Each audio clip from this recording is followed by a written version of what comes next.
change the momentum of the match.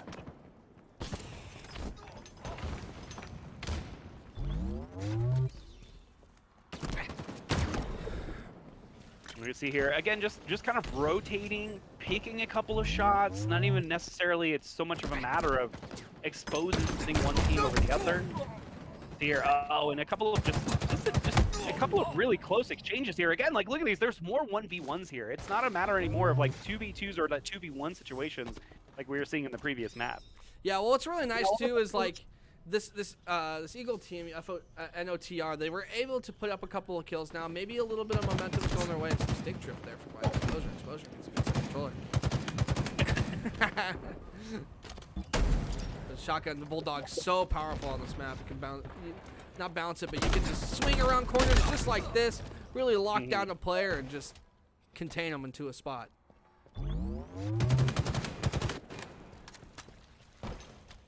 Yeah, you know, that's something I don't know that we necessarily... Oh, we see rockets. Oh, that was so good. The discipline, you saw them. They were peeking, they could see motion. Oh, no! You double-checked the tree. Sorry, tree. Sorry, palm tree. Got blandered, but I mean, the situation there we saw when we jumped on board here, you could see Exploits had rockets and was actually could see motion across to the other upstairs plateau, and instead of just blindly firing a rocket or pre-firing, he decided I'm gonna hold on to this. I'm gonna take a second. I'm gonna get on my VR. I'm gonna pop up a couple of shots. No guarantee. Taking a rocket isn't going to do anything. And there you go. You finally see this blue team, man. They're taking 2v1s now. Put up another kill on the board. That 2v1 was actually super strong in the back A side of the map. I really hope they do gain their confidence off of that. I mean, you have wasted rockets by this red team. You have some decent team pushes. I say that, but Bulldog comes out, and that was Exploits, I believe, with it. No, it was Exposure. Exposure with the Bulldog again in hand, man. Controlling power weapons, especially on a map like this, is so useful. There's so many tight little corners. You have the Stalker rifle right here on top C that you can pull off of that wall. Boom, there it is in hands. And now you have the Bulldog in the back pocket, so you're gonna have trouble dealing with this player from far away and up close. But this player does have to hope their teammate covers that mid-range stuff, and here it is, man. That's what I'm talking about. That's good Halo. Yeah, I think that's interesting. You're seeing now from team ability. You're seeing from the red team. They're opting to just try and peek more shots. You can see that they're trying to use the actual depth of this entire map. Like that's a bad situation. Oh wait, that's a good cleanup though. That's a good exchange. Getting in situations like that, they know they're close quarters. They know that NOTR Forever has these power weapons. They know that there's going to be a more advantage, especially in close quarters like that. You could see where ability was taking it slower. They were trying to get across the map, peek the shots, trying to get a little more cleanup before actually engaging into a fight like that. But I mean, look at this. Exposure sitting here with rockets, with Bulldog. Like, this is such a hard, like, how do you can't just like brunt up and face somebody. You can't just run up to them like this. And now they for sure know that they have rockets. So again, I think they need to sit back a little bit more. They're going to try and get a little more picks, a little more cleans from across the map. And it's just, this is such a hard rotation for them right now. Yeah, I mean, it's super tough, man. When you're just dealing with power weapons over and over again, like, and Halo, like, you start with the same stuff, right? It's supposedly a fair gunfight, but if you do not do your justice across the map, it's never a fair gunfight, man. You gotta really work hard. You gotta work so much harder to get a kill than what you should have to. Just like in this situation right here, man. You know a player has Bulldog. You know they're hiding around the corner. You can't be rushing them. You gotta be patient, wait for your teammate to spawn, and then hopefully get the push up there. Yeah, and we see another rotation here. Exposure. Oh wow, look at that. Was so smart. Not necessarily to chase the player, not to turn the corner, but instead it anticipated the rotation, saw that they were coming to try and flank them, and instead they got them from behind. And look at this.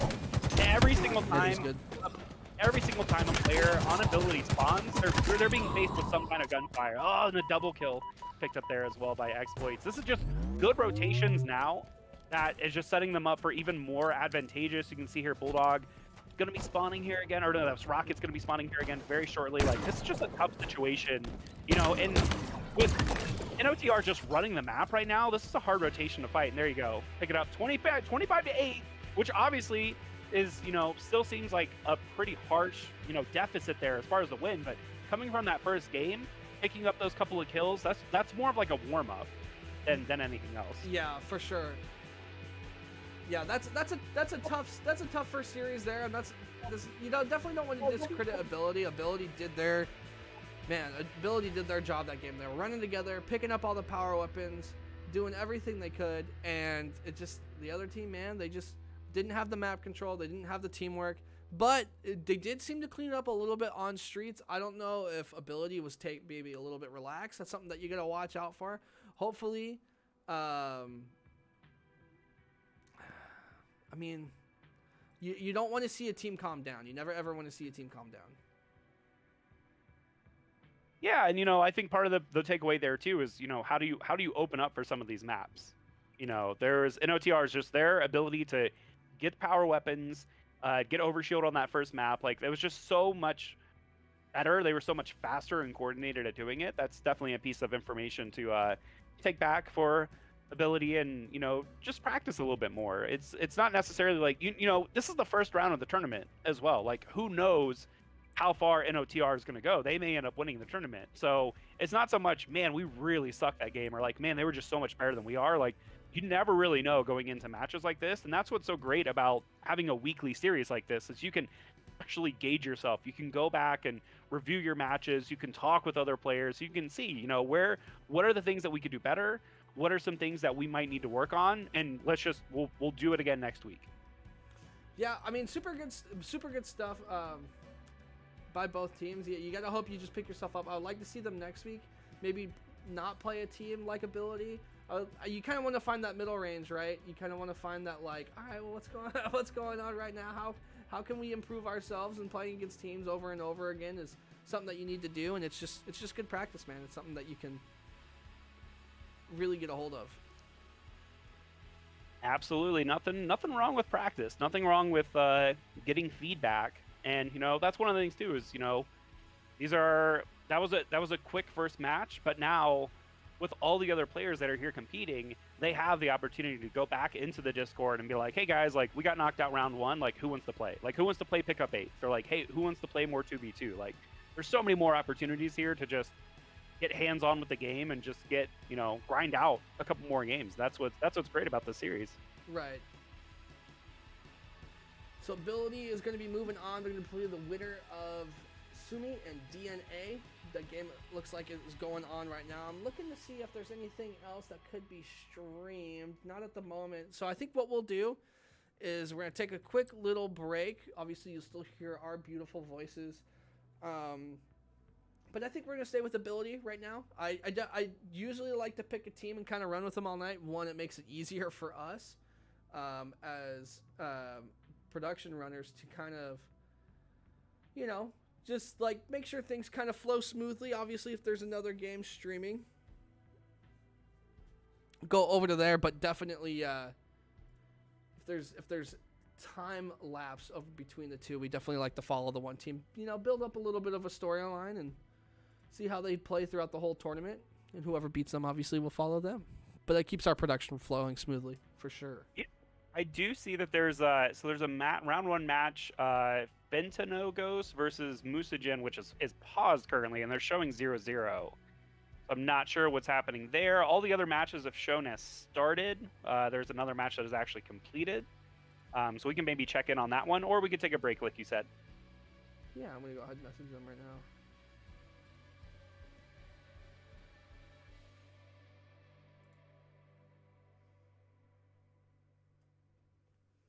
Oh, that's Roach. Ooh.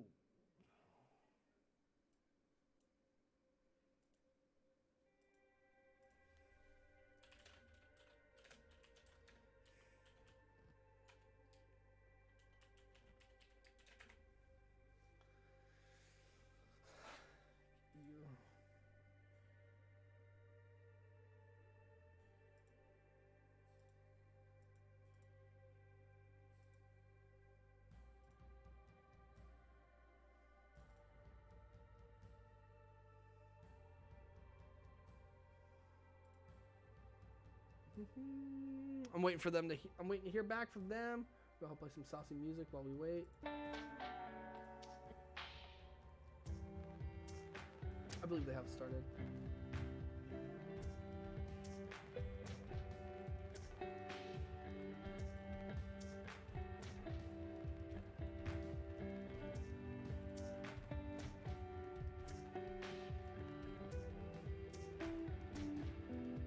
I think one of the other things that we could do while we're hanging out, waiting for another match to get started here, is I want to hear, Alex, I'm curious to hear your thoughts on the recent updates with the HCS event taking place in Anaheim here, coming up in a couple of weeks, now being closed to the public and only featuring a hand number of teams. I mean, it makes sense. I get it. I get why they're doing it. It sucks because it's obviously something I would want to attend as well. Yeah, 1 second. It's saying.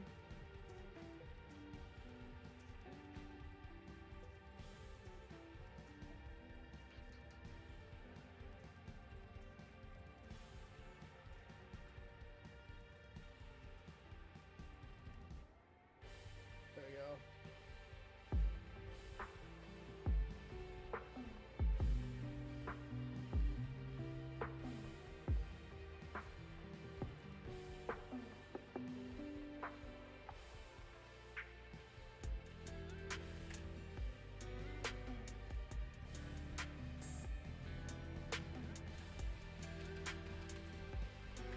Okay, so yes, we're gonna talk about.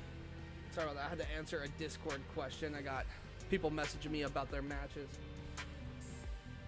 So yeah, I mean, as far as Raleigh being, Anaheim being kind of invite only, in the situation that we're in, I get it. The only thing that I'm concerned about is players playing through open. I hope there's no shadiness there. I did like the open bracket being played on LAN, especially for that much money. I just think you opened up the door for a lot of cheaters possibly to sneak through. Obviously, they'll still have to play on LAN at the end of the day, but they'll have more of a spotlight than what they would have if they would have tried to qualify on LAN. That's the only thing I'm worried about. Yeah, I think it's obviously it's unfortunate. You know, we're still living in a global pandemic, right? Yes. There's no 100% fully safe way to do live events. And while it's unfortunate, you know, we just saw Raleigh, and Raleigh appeared to have went off without a hitch, not really any major issues. You know, now we're dealing with a different state. We're dealing with a different subset of rules, especially when it comes to live events and large mass gatherings of people. So I totally feel for the HES, and you know, I'm sure it's a call that they didn't want to make, but at the same time, you have to consider everybody's safety. And you know, now it's, you know, continuing to host online events, I think actually keeps the game fresher, because I think more people are willing to play online, especially when the major events, you know, if you need to play into bracket or even play to get an invite, I think it helps keep sustainability a little bit longer. Whereas I know that I've seen it with other, other disciplines, like we'll talk about fighting games. So fighting games have its own online culture and online tournament series, but then once a major happens, it seems like a lot of the online players just kind of drop off.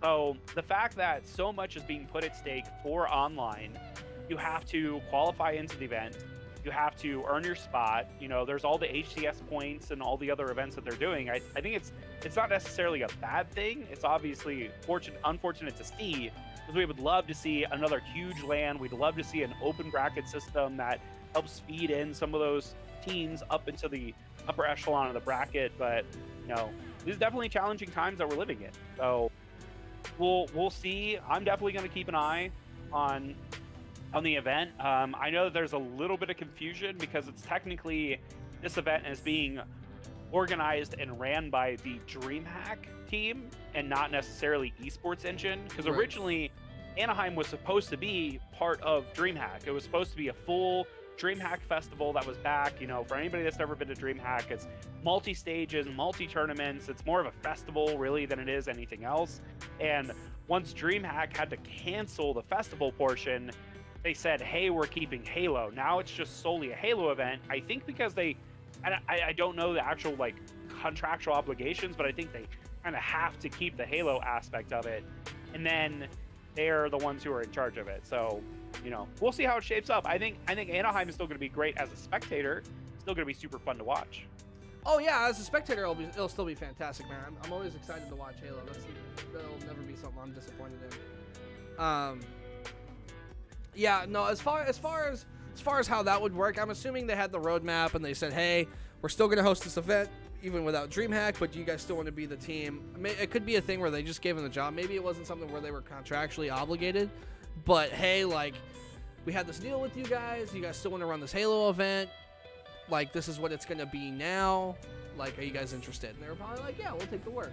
Like, that's what you can hope for. Speaking of other upcoming events and tournaments, I know that you've got some other community organizations that you work with here. If you want to share a little bit of news on that. Yeah, we'll go ahead and take a look at those right now. We have Halo Lives On. You can find them on Facebook or HLO or Halo _lives on Twitter.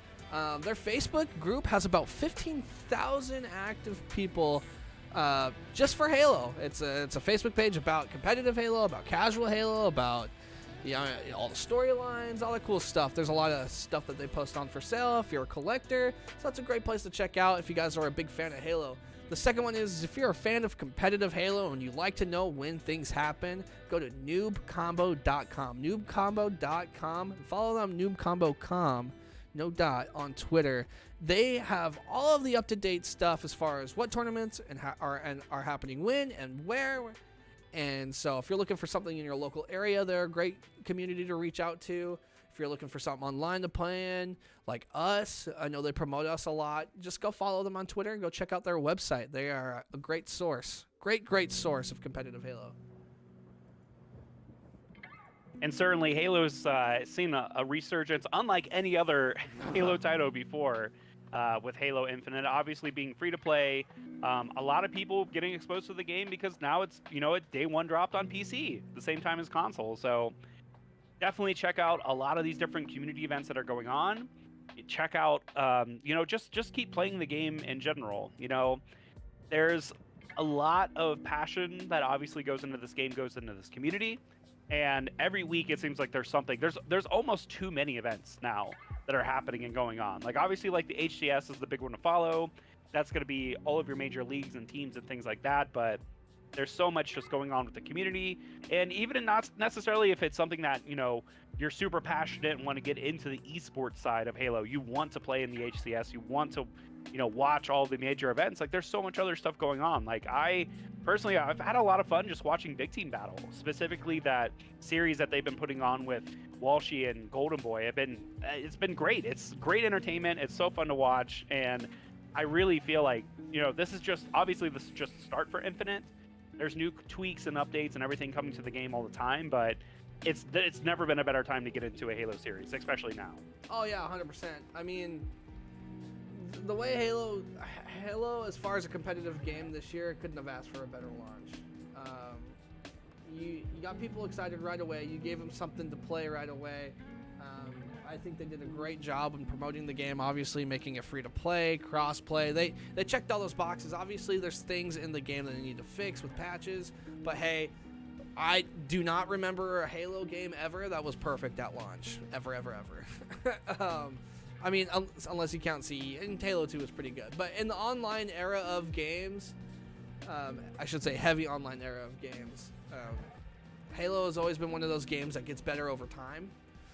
So for it to launch as well as it did, and for it to be as good as it is now, gives me nothing but excitement for the future.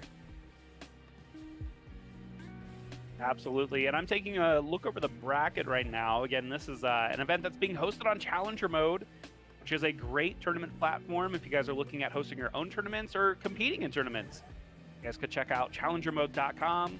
LFTG has their own official space, so everything that you want to look for tournament-wise, everything they have upcoming, you could check out that, or you could specifically, you just look through games. There's a ton of different organizations that are hosting tournaments, and there's so many different platforms out there, but challengermode.com is a great place to check out, and that's where I'm currently looking over the bracket. So we have a lot of our round one games have completed, but we only have, in the quarterfinal matches, we have one game that is underway. So again, we're currently waiting. We're wanting to follow Ability on their tournament run through this bracket. We saw them just beat NOTR 2-0.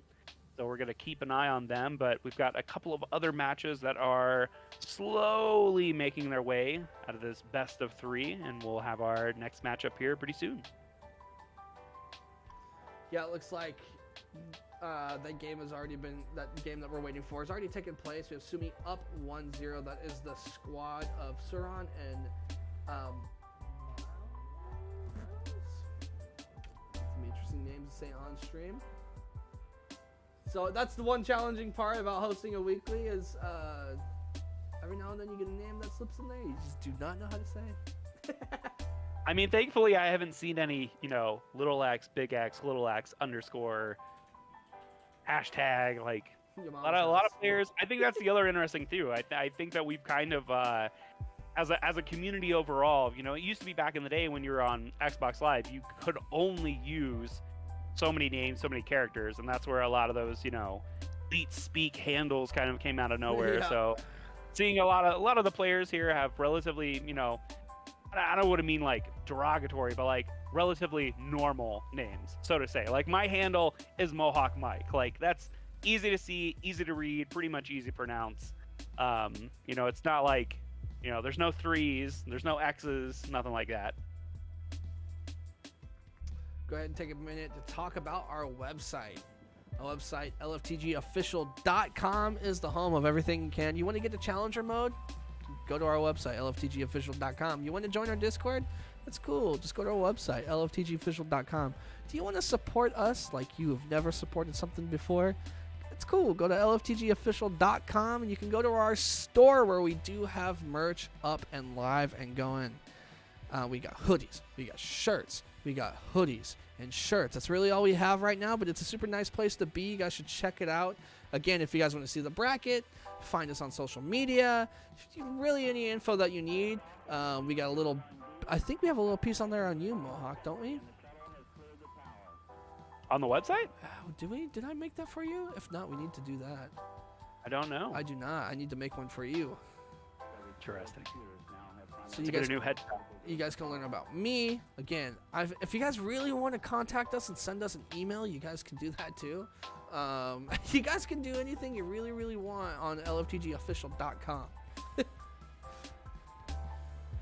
I do have to ask here. I'm looking over the website, and for instance, I looked up to take a look at these hoodies that you were talking about. I see that it's listed as $30.40. Yes. Is there that seems like an arbitrary amount. Is there a story behind that, or no? The hoodie cost a weird amount of money to make, and that's just how it be. But it is cheaper than $60, which is most of the hoodies, and it is a Gildan hoodie, so you're getting that quality. That is true. I've been looking at a couple of different esports orgs. Ones I want to support, want to help them, give them a little bit of money. But man, yeah, I don't know about dropping $120 on a hoodie. Our T-shirt is $16. Our hoodie's $30.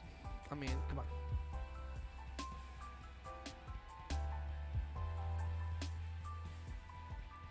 Oh, they are also available in 2XL and 3XL. Yes, they are. I don't mess around, son. I'm a big boy. You think I don't want to buy a hoodie for myself? I had recently go a little bit off topic here. So I'm a big fan of professional wrestling, and New Japan Pro Wrestling is celebrating their 50th anniversary this year, and so they released it's a tracksuit. So it has the track top and the joggers that go with it, and $200 for the pre-order. Ooh. I ended up missing the pre-order by 2 days because I totally forgot about it. But the funny thing about that is they're all in Japanese sizes, so technically I would have needed a 2XL, whereas I normally wear a XL because everything is smaller.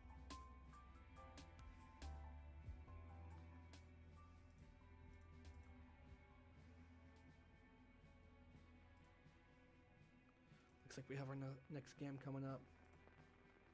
Yeah, I'm taking a look here over the brackets again. You guys are watching on Twitch. I dropped the link in the chat there. You guys can take a look at it. You can go directly to the brackets here. Again, this event hosted on Challenger mode. You guys could just go to Challenger mode and look up LFTG. Find the tournament space there. You can actually look at last week's results as well. as this week's current tournament, which is taking place.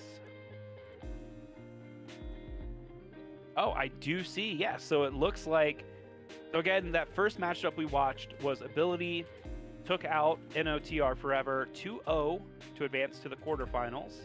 And our next matchup we see here is Sumi beat DNA 2-0 to now take on Ability in that quarterfinal. So should be getting that matchup here very soon. Going farther down the line, we can see the Maladen Monkeys beat Reclaim 2-0. They're actually in their matchup now. Fear No Man, very close matchup 2-1 against Brotatoes. So Fear No Man is currently taking on the Maladen Monkeys.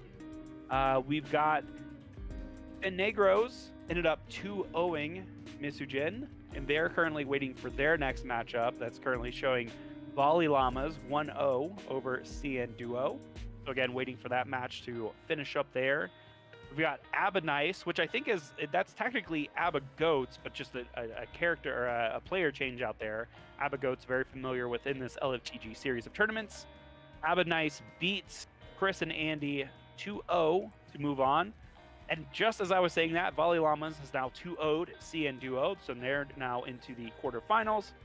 Our last matchup here from that first round of matches, Dark Storms is currently down 1-0 against Carnage G, and the winner of that will play Abba Nice. So getting all of those first round matches except for one have concluded. We've got our quarterfinals getting ready to take place here. You can see we're actually getting ready, loaded up into the match. Again, this is going to be Ability versus Sumi. Yeah, this should be a good one. Both teams 2-0'd the other team's first game, so this should be a little bit more interesting of a match. Hopefully, we'll see. I'm always excited. Exploits, by the way, thank you for the follow. Exposure, thank you for the follow. Bailey, thank you for the follow. Obviously, if you guys enjoy the content, you enjoy our tournaments, please give us a follow. It helps out so much. Gives us an idea that you actually like us and want to be with us and be our friends. And think about us all the time and want to give us hugs. Hopefully hugs and not back wax. Well, we'll see. I like both.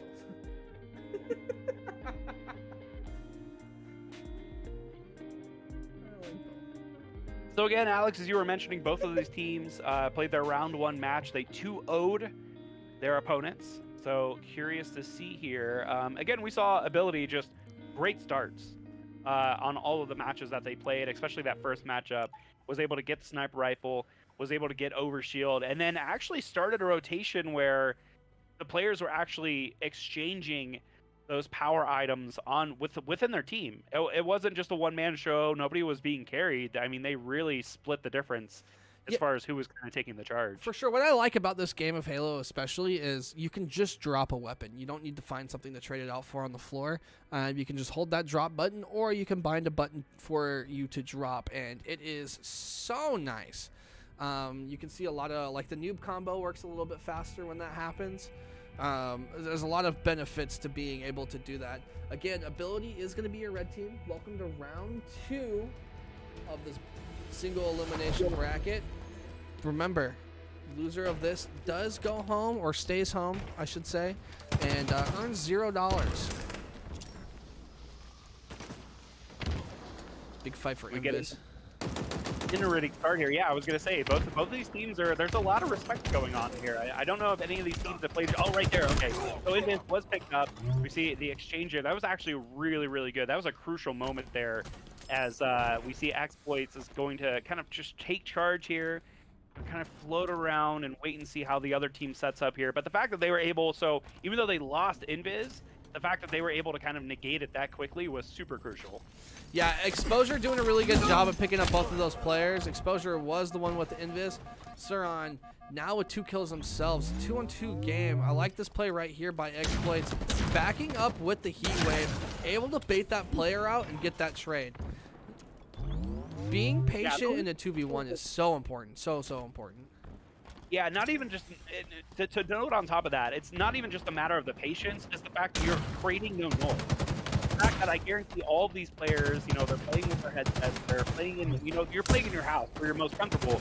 So the fact that creating no noise, baiting that player to come around the corner, but then also having the confidence, because especially once they got those first 2 shots to kind of turn the corner like that, not knowing if the other player was there was just super clutch. And again, we're seeing here 3-3, relatively slow game. Oh, there we go, and there's that pick. Oh, but the trade again, look at that, exactly. So as those 2 players were in close quarters fighting each other, their teammates were on other ends of the map. They were there to help clean one another up. Exposure there, winning a big gunfight on top yellow. Mild was definitely pushed up, trying to win those gunfight exploits, picking up Suron in the background. But, I mean, you have another really good setup on top. You have this player coming up on top pink. Callouts are going to be coming through. You got 2 shots in here. Exploits does fall by some nades on VR. Invis is up. Now you're going to see a big fight for this. Yeah, this is kind of rough for Exposure. I did like how they were setting up for camo there. They were actually split across the platform, so it wasn't a matter, even though Exposure did go down, they had more vantage point. They were able to get more shots there.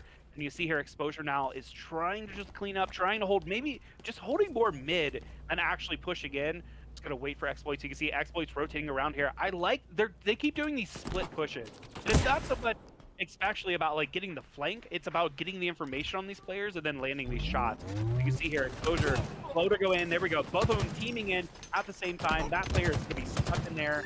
See if they could at least get it. No, there's no exchange there. So that's a full cleanup there by Sumi. They're pushing, trying to get these players off of the spawn. And again, it seems like it's more of holding this middle ground than it is anything else. Yeah, holding middle ground on this map is super important. You get a lot of lines of sight, and here you go. You see this line of sight right here. Exposure staring on the top yellow. You got player in top yellow util as well, trying to rotate around and get an angle on these players. You got some team shots coming through. You hear the call out. See auto switch over to that second player. Get that player absolute. Ooh, and now you're gonna have a big VR gunfight right here. Both players staying alive. Yeah, it was very interesting, especially as much as each of the teams that had pushed there. Oh no, I like that. Changing over to the BR, not necessarily just get there. It is okay. That was so smart. That was such a cat and mouse game, and the presence of mind there to just not go in guns a-blazing, actually switched out to the BR, waited for the player to land, get a couple of shots to the back of the head, and then clean them up as you knew they couldn't rotate. There was no way for them to get out of that situation. That was so smart.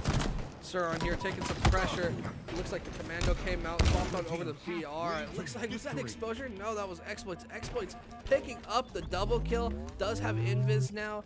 BR and Heatwave at their disposal. Switches that over to vertical. If you guys do not know what the Heatwave, you see the reticle going from horizontal to vertical there. You can now shoot a little bit more accurately. Get those bullets on. One shot beat down. There it is. And then possibly the double kill using invis to his full advantage. Yeah, that was super smart there. So you saw Exploits when, as soon as they picked up the active camo, Exposure actually dropped the heat wave to them, knew that because they had the camo, that was going to be a better combo for them, having that more like shotgun based gun, and actually dropped it to them. You know, Alex, you were talking about that a little bit ago, having the ability now within Halo Infinite to actually drop your weapon, not only to exchange for maybe a better combo, but also to exchange for your opponent there. So Exposure dropping the heat wave to Exploits while they had the invis, the active camo. That was super smart play. Here, another chase, oh my god, and that actually reflected off of the floor. 2 shots there, picks it up. And again, this is looking like a little bit of a runaway here, 17-7 on behalf of your blue team there. But again, there's nothing here that's like overwhelmingly like one team's getting dominated over the other. It's just a couple of smart rotations, getting those power items, and then also you can see like the actual communication I was talking about before. Look at this challenge of the 1v1. Such confidence. Didn't want to drop out of there. Didn't want to just like take a couple of shots and then scurry off. Like they're just playing so confident right now, especially in the split formation. It's insane to see. Yeah, the split formation on this map is a very good tool to use. You can get a lot of different lines of sight from the same area. So you can, I mean, when you're on top mid, you can see top yellow. When you're on top blue, you can see top pink. You have all these situations where you can back down, you can bait, you can switch. And I feel like ability, really the big difference in this match right now is coming down to how these abilities and power-ups are being played. I mean, again, that's another invis that they got. They're able to get away with the heat wave. They're able to trade out that kill comfortably because of the lead that they have. And now you're going to see this player work back towards the middle of the map with invis. You're going to get some callouts. Boom, there it is. There's the ping. And you're going to make your way over towards Yellow Fridge, right? You're going to sneak in behind this player, and you're just going to give, ooh, a little bit of a back smack maybe. No, got spotted. You're going to have to use this to get away. Are they going to get away? Doesn't get the trade. Almost a great play there. But, again, good communication. Like you said earlier, Exposure picking up that kill. Yeah, that was actually almost a catastrophe there, as Exploits was actually picking up the active camo. He ended up actually sliding over top of it. He went to pick it up as he was crossing grid. He didn't pick it up the first time, had to double back, got a couple of shots in the back, was able to kind of recover there. But I think that's one of the things that, and correct me if I'm wrong here, but the heat wave actually has like a purple glow that comes off of it. The gun itself actually emits light, and I don't know that active camo fully covers that up. So the fact that Exploits was running around the map trying to get a peek, trying to get, you know, a sneaky situation, Sneaky Beaver ended up actually giving away the position by having that gun out the entire time.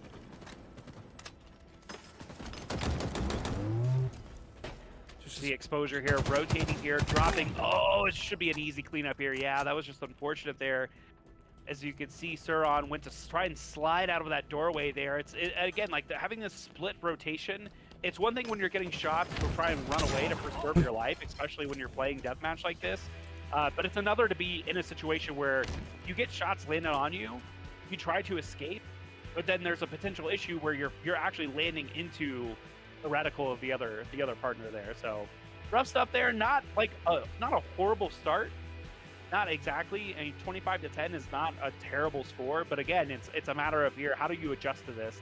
And I think it comes down to what's the next map that we're gonna play, and then how do we confront not only that split push, but then anytime that they end up actually getting the power weapons.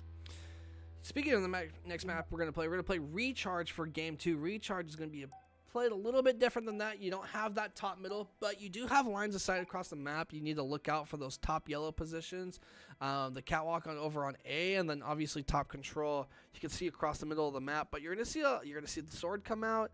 You're gonna see invis again. You're gonna see a lot of really tight corners, a lot of really close gunplay. So we'll see how this pulls out. I feel like this blue team could have a little bit better of a chance on this map. I feel like after watching Ability play Streets and this map playing a little bit more similar to Streets than Aquarius or Livefire, I feel like we could see maybe a little bit of an improvement from that team based off of what we saw the first series. But hey, who knows? Ability's been looking hot so far. They could just win 25-0. Yeah, I think like you were saying before, I think it's, you know, how quick does Ability come up on the start? You know, how quickly do they end up getting it? You can see already pressure pushing in here on mid.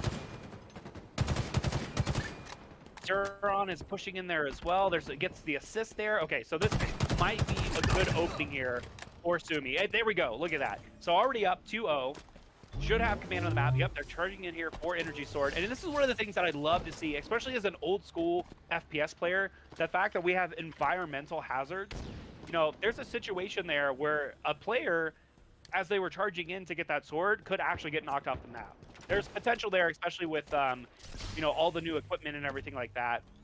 There's potential that you could actually kill players with the environment, knock them off that ledge there. Oh, we see that nade come in here, very sneaky. I think that should have been a double ping. They should have full communication. Yep, and look at that. You see the rotation here. As Mildros is trying, oh, I like this. I like taking the high ground there, and you can see his teammate, you see Suron down there at the bottom. They knew the player was pushing in from that corner. Oh, no. But the rotation there ends up changing out. Milrose ends up going down, picks up the sword though. Suron is going to still try and hold this. Oh, no. I love the slide. Oh, my gosh. And the nades come in. Suron getting exposure here. So we are seeing, so 2-4, we're seeing a lot of back and forth here already in this game. There's no necessarily, I wouldn't say anybody really has map control just yet. We're seeing these teams, there's a lot more respect happening in this game.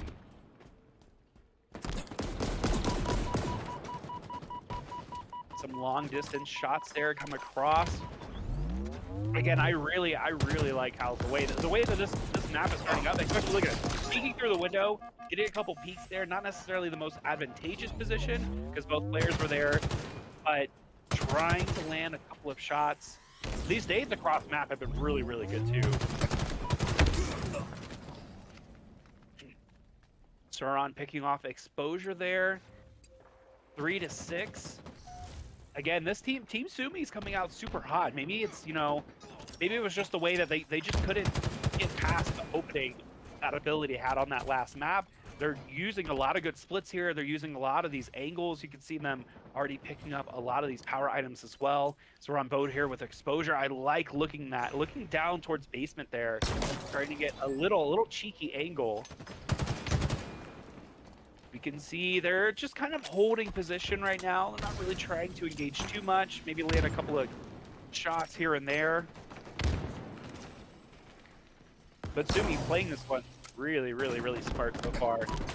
Exposure, oh, I was about to say, putting your back in the corner like that, even though that was an L hallway, like having an exit to the left or the right, not necessarily when you have that much line of sight. You can see as they got picked off there. Sumi now up 9 to 3. Let's see if they can hold this lead here. They're rotating here.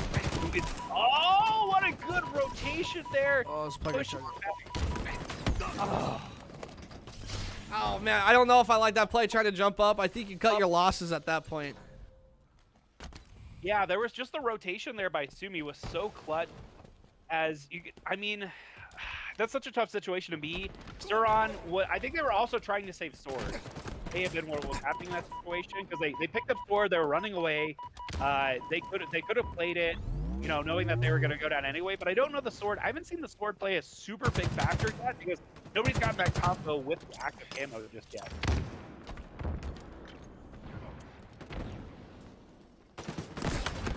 Yeah, Sword with active camo is obviously the way to go. The Mangler, man, so good on this map. You can get a lot of those mid-range, close-range shots off. There's a lot of close, woo, exploits. Oh my. Nice shot beat down. Now you're going to have to fight for Invis. Here we go. This player gets spotted over on C. Invis is going to get popped. And just like that, this team, man, they're catching up real quick. You got to be very careful. Yeah, I'm not 100% sure here, but I assume that the league events are open to both PC, or I should say controller and mouse and keyboard players, correct? Correct. Got it. So exploits, as we were seeing there, as they were rotating over as active camo was coming up, they were crossing middle, and we saw that their cursor kind of like went up in the air a little bit. So I'm curious if they're actually playing on mouse and keyboard. You know, their movement is very smooth right now, and just the fact that they like kind of took a moment to look up at the ceiling. I'm not sure if that was just hesitation or the fact that they actually are playing mouse and keyboard, and you know, sometimes you just get a little jittery. But we can see here, it's smaller and real clean up there, and that's going to be 2 down for Sumi. Again, this is a potential pushback here. We've got 12 to 10. They're only 2 kill difference here. We're seeing a rotation on the map a lot more. Things are getting a little cleaner here, especially with these long distance gunfights. You know, the start of this map was all about, it was about a lot of nades, and it was about a lot of pressure and team fights and swap outs. And now these guys are picking each other off across the map. So it's interesting to see, not necessarily slowing down, but just the angles that both of these teams are creating to try and at least pick a couple of shots. It's not even now just a matter of like getting, like this shot right here. Like, okay, the fact that Exposure had to back off there because the teammate got killed is crucial, because now, yo, look at that. Knew he was being chased, was trying to get at least a couple of shots off there, but didn't work out in their favor. So again, a lot of really smart plays here, and none of these players really wanting to get in disadvantaged positions. There's so many angles on this map, having these multi-tiers, you know, upstairs, downstairs. See here, Exposure trying to get a couple of clean pickoffs here, is not able to fully rotate. There we go, look at this. Okay, now this is where the crossfire is created. Trying to get that player to back out there, knew that his teammate was also on the line, but no, gets picked off himself.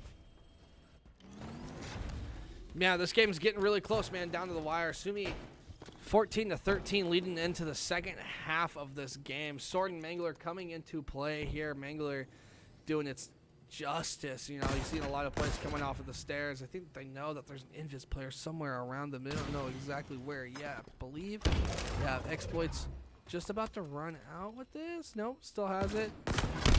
uses the Mangler, one-shot beatdown. Super good use of the invis there. Kind of run back around the corner. They saw the green gun be shot. 14-14 now. Invis playing a huge part in this game. Yeah, and we said before, both of these teams in their round 1 matchups end up beating their opposing team 2-0. And I'm hoping that this goes to a game 3. I mean, the first game was a little more one-sided, but again, that's what happens when you get your rotations on the map set up, when you get your power weapons, and a lot of this is coming down to actual communication. Like, look at this. Exploits across the map, pulls out to exposure. You can see certain players. He's trying to pop up a couple of shots, and it's a matter of trying to squeeze them into an area that's not going to be a good position for them. And look at this. Exploit's trying to change over, but no, that player isn't there. And now exposure is on the other side of the map. Look at that. And now shots coming in from across the map on Exploits. The team shots are not there right now. I love this movement happening right now by the red team as they're taking this advantage to try and push them around. They're not trying to get into these team fights where it's going to be one team more advantageous over the other. They're trying to split right now, especially with a lot of these other power-ups. You can see there, 5 seconds, 4 seconds, coming up to active camo. It's going to be a big fight here. Going to be Suron got the stick. Oh, Suron ends up taking out exposure there, and you can see here, just basically, oh my god, this is so smart. Mildros was trying to push that player out. Didn't really care. Is going to have to make a huge play. Invis did get burned in the process. If you guys did not see that, Suron was able to pick up that invis and pop it, but I believe it did get burned. Yep, that's what it looks like. And now you have this, you have ability up 1 kill. I mean, that was such a big play. Such a good hold off by Exploits and Exposure. They were just really playing their life, rotating around the map at their own pace. They're not allowing themselves to get pushed. You saw earlier, Exposure was able to pick up a kill in the middle of the map and then stay alive. I mean, that's big plays. Yeah, there's a lot of cat and mouse leading up to that, and you know, I think it kind of came down there as far as who was just landing more of their shots. We've seen ability. We saw in their first game, you know, especially when it comes to these other weapons. Oh, pick up here though. Shock from rifle. Exposure. Yeah, and it's here. Oh, dies. Oh. Ends up getting taken out during the reload. That's a pretty big situation there. Teams are tied 17-17. But as I was saying before, we know this team ability. We know that Exploits and Exposure have the shots. They can land super crucial, especially with snipes. They can do anything they want. And the fact that Sumi, the red team, has not been kind of presenting a lot of opportunities there, but oh Exploits. my gosh, I'm saying that. Oh, Exploits goes in and picks up the double super clean. Exploits making a huge play that was super needed. Now up by 2, a little bit more comfortable of a lead going into this final quarter of this game, 19-17. Still a super close game. Anything can happen, but 2-kill lead is definitely more comfortable than a 1-kill lead, or even not leading at all. Yeah, I love seeing those nades come in there on Exploits. We know that Team Sumi, they're getting a lot of communication. They know where these players are hiding. They know where they're rotating. So kind of at least stalling the movement there on Exploits, not able to kind of back out there. Let me see here. The active camo is picked up now. 20-19. This is a close game. Again, they're playing its first team to 25. You just hear how quiet it is now. Oh no, and there's a couple shots picked out there. Oh no, you see the pickup there. Suron, we were talking about it before, has energy sword, has active camo, was able to pick up that player there. Oh, was able to pick up another one there too. Oh my gosh, and then just like that, swings it back in their favor, 21-20. We'll see here how these spawns come out, and no! Exploits able up just the clean pick off there. I thought for sure there was at least going to be a little bit of a run there, 21-21. Both of these teams fighting tooth and nail, and you can see here, Mildros rotating around. Oh, that was so smart, pausing for just a second there, trying not to call out that other player. He gets the beat down. Oh. 23-21. Are we going to see a game 3? Super close games. It's getting down to the wire. 21-23. I knew this map would be a little bit better for this Eagle squad, but you know, ability's still looking pretty strong. They're gonna have to make a little bit of a comeback here. Player getting caught down in batteries. Not only 1 kill left. Exploits pulled out the sword, picks up the double. gets the win.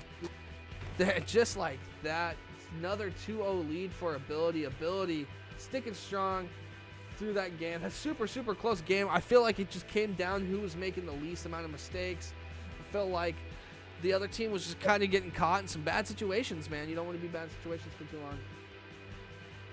Yeah, that game was so close and so clutch, and the fact that, you know, part of the big winning mechanic to Ability that we saw in that previous series is the fact that just on the jump, you know, at the start of the map, they're able to get all of the power weapons, they're able to get all of the power-ups, but the fact that they were denied on that second map was brilliant to see. We saw so many exchanges there, so many different, you know, situations where it wasn't necessarily like a 2v1, but, you know, both of these teams, the rotations were great, and just stalling when you know you need to take a moment, right? It's so easy within this game, especially with, you know, having the regen and having certain situations where you know you could peek and take a shot and it's not going to matter. The fact that they were respectful enough to know that you can't really just jump out, right? You can't just jump out in a situation. And we saw a lot of the split push come in from Ability, which is one of the things we talked about from their previous series. But in that second map, the fact that everything was held down so closely, the fact that Team Sumi was able to, towards the later half of that situation, that map, they were able to actually get the energy sword, get the active camo, get a 2-kill swing to end up getting the match in their favor. It was 19-20 at that moment. Getting that 2-player kill, swinging it to 21-20 in their favor, they just weren't able to capitalize off of that momentum, but still brilliant stuff to see. Yeah, definitely good stuff. Like you said, man, controlling that sword ended up becoming a big play, a big factor at the end of that game. You saw 2 kill swings come out of it, one for either team. Ability just taking advantage of it later in the game and able to use it to win the map. Yeah, some crazy stuff, man. Go ahead and set it up. Ability is going to be waiting to play the team of Ringo and Yoplo, which is Fear No Man, or the Monkeys. Ooh. Vecros and Aurorafied. I know I've played against Aurorafied before. Pretty good. So we're waiting for the result of that. I'm gonna go on this one of those plans, see if they are done.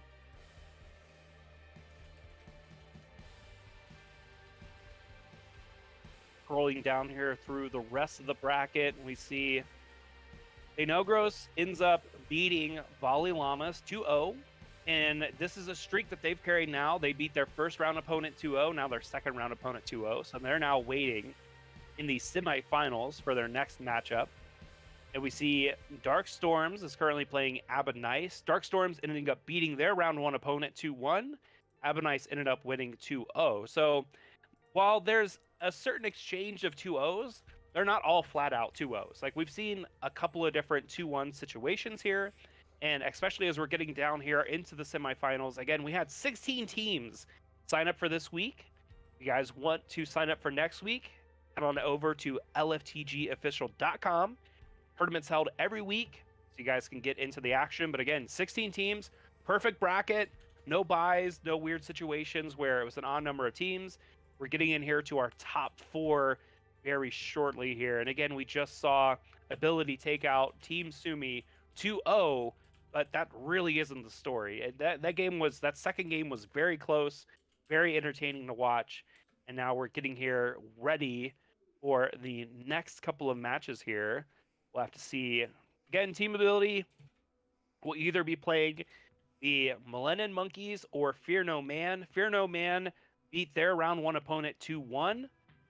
Team Millennium Monkeys beat Reclaim 2-0. So again, we're having another situation here where, you know, the first round, you're seeing a couple of 2-0s, but the games could be a lot closer than that. We don't know the full story. We don't know the actual scores of the matches there. But we will take a look here as we're getting ready for this next round.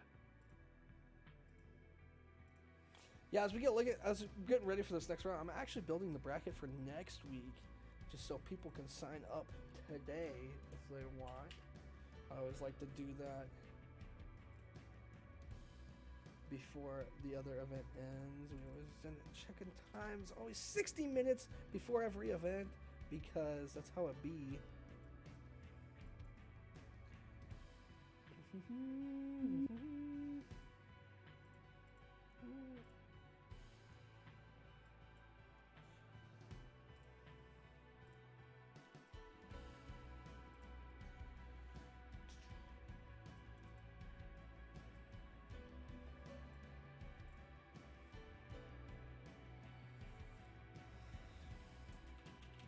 Just like that.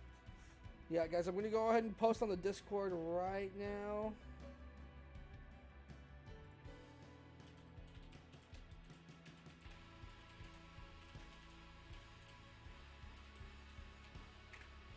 In the Discord, I'm going to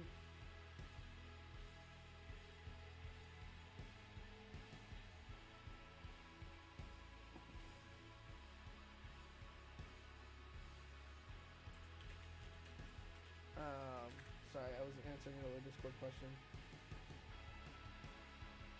Got a lot of...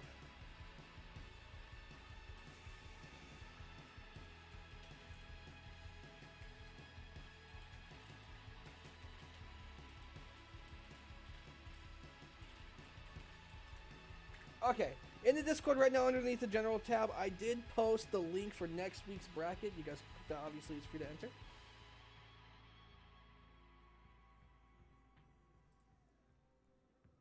But as for right now, we're going to go ahead and take a look at the current bracket. See where we're at. I believe we're about caught up. Yes, we are caught up. We're going to go ahead and invite the team that we're waiting on. We're going to grab some water. That's something I haven't done yet. But now we're to the part of the bracket where I'll probably be able to focus a little bit more. Sometimes I get a little quiet. Well, I just got a little quiet there. I got a call from my girlfriend. She's currently out spending a evening with one of her friends. She called to let me know that her text messages and Facebook Messenger, Discord, whatever she could use to message me are not working. So she's not dead in a ditch, which I'm happy to hear. Yes, that is good news. Yeah, so I see here semifinals. I'm not sure if you mentioned it, but Fear No Man ended up taking out the Millennium Monkeys 2-0. So they'll be taking on Ability in our next upcoming match. And our lower portion of the semifinals still hasn't seen a winner advance from either one of those games. So take that matchup here pretty soon. Yeah, that Volley Llamas game should almost be done, I believe. People are still learning how to use the bracket system. Did swap. It's all good. I think it's one of those things. Do you actually take the time in between games to report the match of the games, or do you wait until the series is done? That's what I think these players are potentially doing here.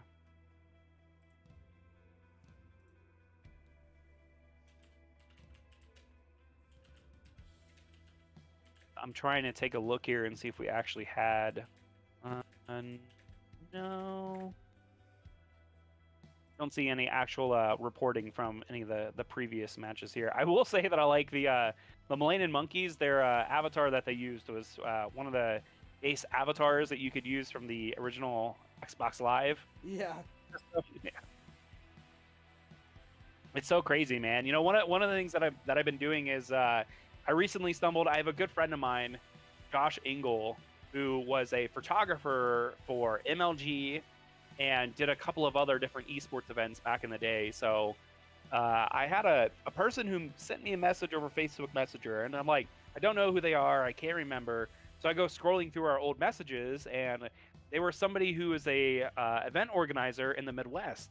And so as I'm looking through the old messages, I can see, one of the things we were talking about was coming out, and my friend Josh doing photography and me doing some kind of like video recap for them and like interviews and stuff like that. And so I ended up finding the link to my friend's Flickr page from when he used to post his photography there. Flickr being, one of the bigger sites for hosting images back in the day. And so what I've been doing on my Twitter is over the last couple of days is sharing some images from those old events. We're talking as far back as 2010. So over 10 years. You know, you see people on Facebook that are doing the 10-year challenge where they're posting a picture of themselves from 2011 and then 2021. You know, now I'm looking back and seeing like old images of like the old status flame sword, ninjas, and a couple of years at this point, over a decade of competitive Halo. Slayer. Oh yeah, I feel like, man, it's been so long since this community's been active and alive, and so many, like you said, man, so many people. It's good to see like familiar faces over that amount of time. You get to know a lot of people really close and personally, and it's just a crazy community, man. It's just a crazy community. We're getting ready here, getting loaded up for this next game. We had to restart the lobby, had the team glitch.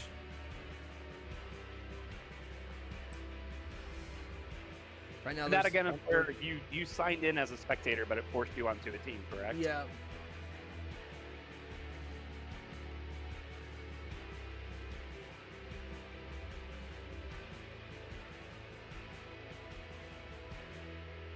I'm curious if any of the players are actually streaming as they're playing in these events as well.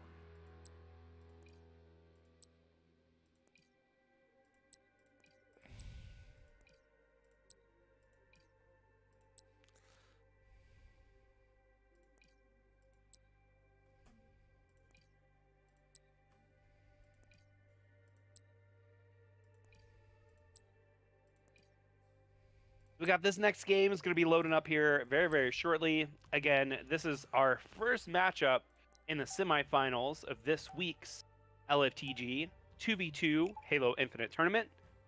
16 teams. We're getting whittled down to our top 4. So this will be the first matchup. The winner of this obviously going on to the grand finals. We've seen Ability 2-0 both of their previous matches. Fear No Man as well 2-0'd their previous matches as well. So again, we're seeing these teams as the matches continue to go on, as the bracket is advancing, a little bit closer as far as the matches overall. I don't know that this one will be necessarily a 2-0, but again, we haven't seen this Fear No Man team and how they've been playing. We do know that their round 1 match actually was a 2-1. I take that back. So Fear No Man actually 2-1 their first match. We're gonna hop on board with Ringo. No, Exploits, my bad. Exploits. Exploits, we've been following this team all night. Exploits and Exposure, taking advantage of the leads that they have been given. The last game they played on this map was pretty close. Let's take a look at this. Ooh, using the... I love the abilities in this game, man. They're so useful. They're so much fun to play around with. You can do some cool stuff like that. Grabbing the shock rifle with the grapple hook. It's always cool to see. Oh wow, that exchange there went in favor of El Ringo though. Yeah, as a longtime FPS player, you know, one of the things that I'm used to seeing, especially like in the old days of Quake 2, we always had you had the mod where you could turn on so you could use the grappling hook. It's been used in a lot of like PC mods, so to say, so it's great to see Halo indoctrinating it. And then also too, that lightning rifle reminds me of the railgun from Quake 4, kind of previously seen as well. So seeing some of those splashes, you know, of older games kind of coming in, and this is what an exchange here. Exposure trying to peek shots across the map there. I'm just curious if both. Okay, there we go. That was the rotation there coming in from El Ringo. That was more of a distraction to just get him. It's in that position. Oh no, but we see there El Ringo and Title Kid doing a really good job there getting the flank, and we're currently tied up 3-3. Energy Sword going into the hands of El Ringo, and look at this, the same position again, other side of the map. One player up top, one player down below, and I like this sneaky situation here. Oh no, but gets spotted out there. So you see El Ringo trying to just land a couple of shots, but I think Title Kid was already distracted. Oh no, here we go. El Ringo swapping around here. Exploits, yeah. Tricky. Oh no! Ends up getting peeked out. Oh, wasn't able to get the conversion there. Wasn't able to get the double. Did run out of ammo, but able to pick up invis. Title Kid and El Ringo are playing really well together, able to bait out a lot of these players. The second player should be spotted. Yep, there it is. Now you're going to see this invis starting to creep in a little bit close. This player does have the Mangler exploits, looking to take advantage of this situation right here. Going to jump on towards the top of the map. Exposure knows where this player is as well. It should be a quick, easy 2v1. The sword's now dropped on the map. Opting to stay with the Mangler. I like the choice there. Mangler is one of my personal favorite weapons in the game. It's just so strong, man. It's so strong. Yeah, I think situationally there, Exploits knew that camo was burning out. It doesn't matter really picking up the energy sword in that situation, because what's going to have more utility when you don't have camo? Although, there we go. We could go ahead and trade it out right there. You know, maybe actually instead was waiting to know, like, okay, get the call out, hey, sword down is on my X, you know, don't just rush in there. Oh, and we see, yeah, shock rifle come out. Map there, you see these shots coming out. You know, waiting for camo to burn, waiting to pick up certain weapons, there's a certain timing and finesse with it, and it's not always just dogpiling on that specific weapon. Because it goes down, oh, and the pick off there from Title Kid. Yeah, Exploit's gonna have to make a big play here with the sword. I'm so patient. The discipline here was actually insane. Not giving yourself away, allowing that player to get away, regroup with your teammate. Exposure able to pick up one, does get the trade, but this player should know where the second one is. Swords gonna come out, nades do come through. Man, I wonder if, Ringo has zero clue that there's a player here chilling with sword. There it is. There it is. I will say, Beardo, man, they're playing their grenades beautifully. So the fact that, even though there was still a conversion there, the fact that that player had to slow down because the nades were coming in, not only didn't want to take damage, but didn't want to actually give them the notification. Oh man, that nade just actually splashed. There's somebody around the corner there. So smart. Exposure picking up a double kill, also picking up invis in the process. Up by 2, gonna pick up the repulsor and sword. Interesting combo. You can either push people away or slice people that are super close to you. Mangler still on the wall. I like this double back. Yeah. Commando coming out though, not able to do the damage that they needed. Able to stay alive. Who was that? Ringo or Title Kid? Yeah, that was so smart. Oh no! Misses it! Was waiting there! Oh my gosh, Exposure waiting around the corner. Knew that player was going to be charging in. Was not able to actually get the draw in with the energy sword there. And now energy sword is going to go into the hands of Title Kid. Oh, Ringo now last alive. Going to pull out the commando. Trying to spot that second player. Misses the flick. Gonna pick up the green gun. The green gun is 50-50. Can either work in his favor just like that. Not be useful at all. But the swap over to the BR was sick after the beatdown. Ties up the game. 11-11. El Ringo starting to make plays in the middle of this map. I don't feel like I see that reversal tag nearly enough. That was a beautiful play there. Like you said, hat green gun, gets the back, gets the whack, ends up changing out to BR. Reversing there. Oh my gosh, look at this shot. Oh no. That's so disheartening to see. Was able to land shots on that first player. Thought they were going to be able to pick him up. But their opponent was able to kind of push in there as well. You saw both players on that red team pushing in, same location, same time. That's so disheartening. Yeah, I felt like El Ringo there was too quick to kind of give up map control. I mean, you had your player down. You know there's 2 alive. You just seen them. Invis is about to come up. You push that? I don't know. I feel like that was kind of a weird push. And that could cost him this game, to be honest with you, as a play like that. Yeah, we're seeing current score 11-15 in favor of the red team, in favor of ability. We're seeing now that double picks up as well from Exploits. This is going to be a tough situation to turn it around. It's only a handful of kills, but the fact that you have the team that's in charge, picked up the active camo, was able to peel it off, and look at how slow they're playing, especially. Look at it. Come in, a couple of peeks right there. Look at just like that. And those slow conversions, this isn't a chaotic game. This isn't like an all-out beatdown brawl. Look at that, and that is a beatdown, though, as Exploits was able to pick up a second one. 18-11 in favor of this team. Oh, man. I just don't know that the amount of kills that they were able to pick up off of that one mistake is super, super impressive. Oh, but Tidal Kid getting a nice out BR. Starting to catch back up. But yeah, what I was saying before, man, for Exposure and Exploits to get, I mean, 8 kills, what it seems like, off of one mistake is something that's so important to watch out for. I mean, if you have a team that's playing really tight like that and take advantage of every mistake, you really got to tighten up, learn when to push, learn when not to push.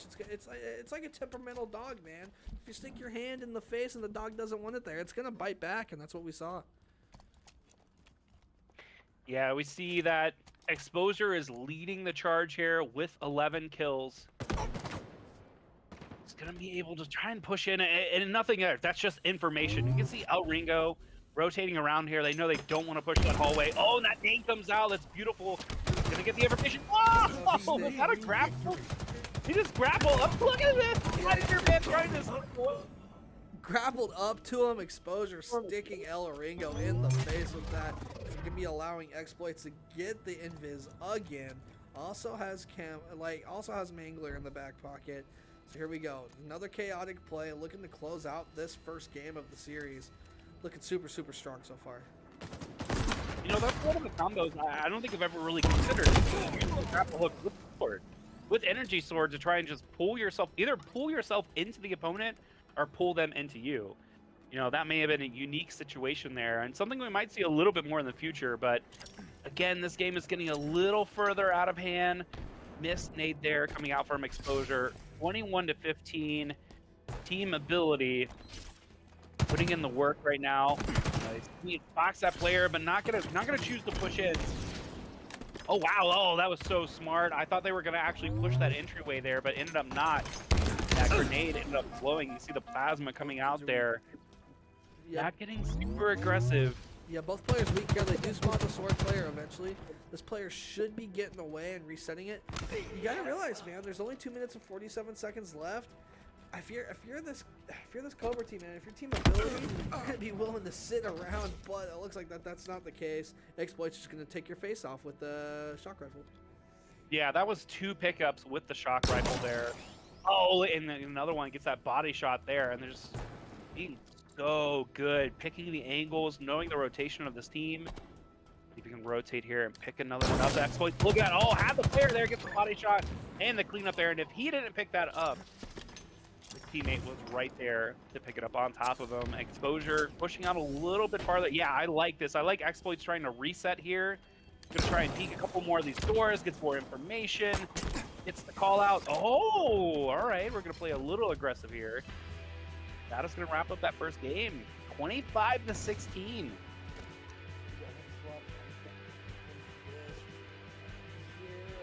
Taking the first game, not really a shocker, but that game was pretty close at the beginning of the map, but it really comes down to that one mistake of El Ringo pushing those 2 players. When it's 2v1, man, you kind of give up all of the map position you had, gave them invis.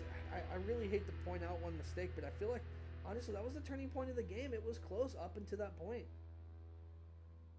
Yeah, the whole series, the whole score was relatively close there. A couple of good exchanges back and forth, and then yeah, just that single hand push into the open mid with both players sitting there. Thought was able to get the cleanup, then ended up turning into a 5-kill conversion, and ended up actually just pushing ability to take the victory there.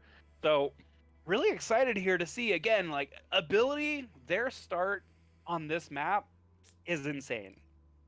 So we're going to see how Feardo Man is going to try and counter this. I think it's not necessarily who gets the sniper first, but it's who gets the setup first to enable them to get the overshield. That's really going to be the difference in this game, especially in the breakout here.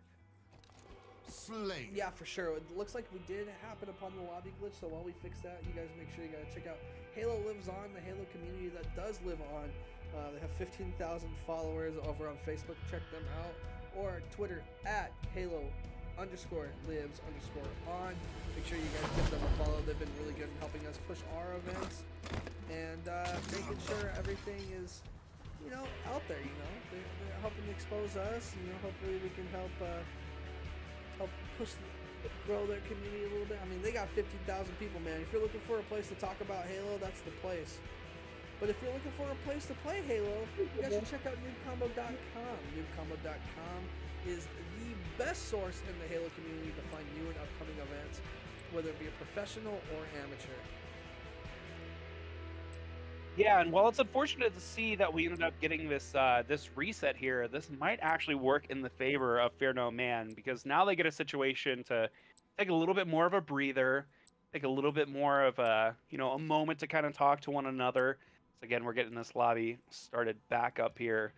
Um, again, we've seen ability. Their start on this specific map on Livefire has been insane. Now, that was only against one previous team that we saw, but we know that Fear No Man has the ability to counter them, has the ability to challenge them and get better positioning on the map, at least get some kind of, cheeky angles to land a couple of pop shots and get the information of where those enemies are. So, again, getting this one started up here. Look for ability. I could see ability, and that's the other thing, too. That's the whole dichotomy of the situation as well. We saw both exploits and exposure from Team Ability with the sniper just go ham that first game. So it's a matter of having the experience and the trust within your teammates to allow them to take that situation. A lot of people talk about the old days. We talk about the T2 combo. We talk about T-square. Putting all the pressure on one player's back, that was not the situation in that first series that we saw with Ability. So curious to see here. Again, off of the jump, what is the breakout of this map going to look like? Will Ability get Sniper? Will they get position on the map and then be able to take Overshield for themselves? And we're on board right now. Jumping into this game. El Ringo is going to have this repulsor, man. If you guys do not know, you guys can look straight at the ground, jump with repulsor, and smack that repulsor. It acts like a grav lift. It'll shoot you straight up in the air. So look forward to some crazy movement. Sniper already been taken by exploits looking to exploit the sniper rifle for range. However, the exploitation right here, this close range gunfight coming down to the heat wave. Heat wave getting picked up, securing that overshield. El Ringo is going to be pushing over to this A base. Ooh, not been seen yet. Is still going to have this. Was there a player underneath him? I haven't seen, but that was an incredible situation. That was a great open, and you can solve the challenges there. Unfortunately, you could see the situation there where one team obviously working more together, the other one not. They almost actually, so that the team that ended up not getting the overshield ended up actually almost burning it just off of the pickup there. So current score 4-1. But again, this is a great start.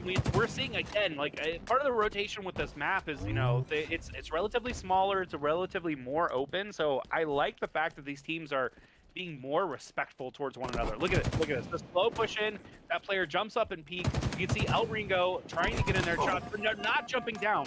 Note that. They're not jumping down. El Ringo is rotating through house. He's going to try and pick up one of these other players there. Look at that. The distraction. Able to pull off there. Idle Kid still chasing. Oh no! Was not able to get the conversion there. Tidal Kid letting that player get away there. But good job. I believe that was exposure taking a run around the map. Overshield coming up in about 2 seconds. You're going to see another big gunfight. I like the play right here. You send one person on overshield, the other person in top mid. And I believe this is exposure. Yep, exposure picking up that overshield. That was a great play. No kills were exchanged there, but because positioning of ability, they were able to pick up that overshield with relative ease. They were able to get this other team lead, really force them back down in the red, and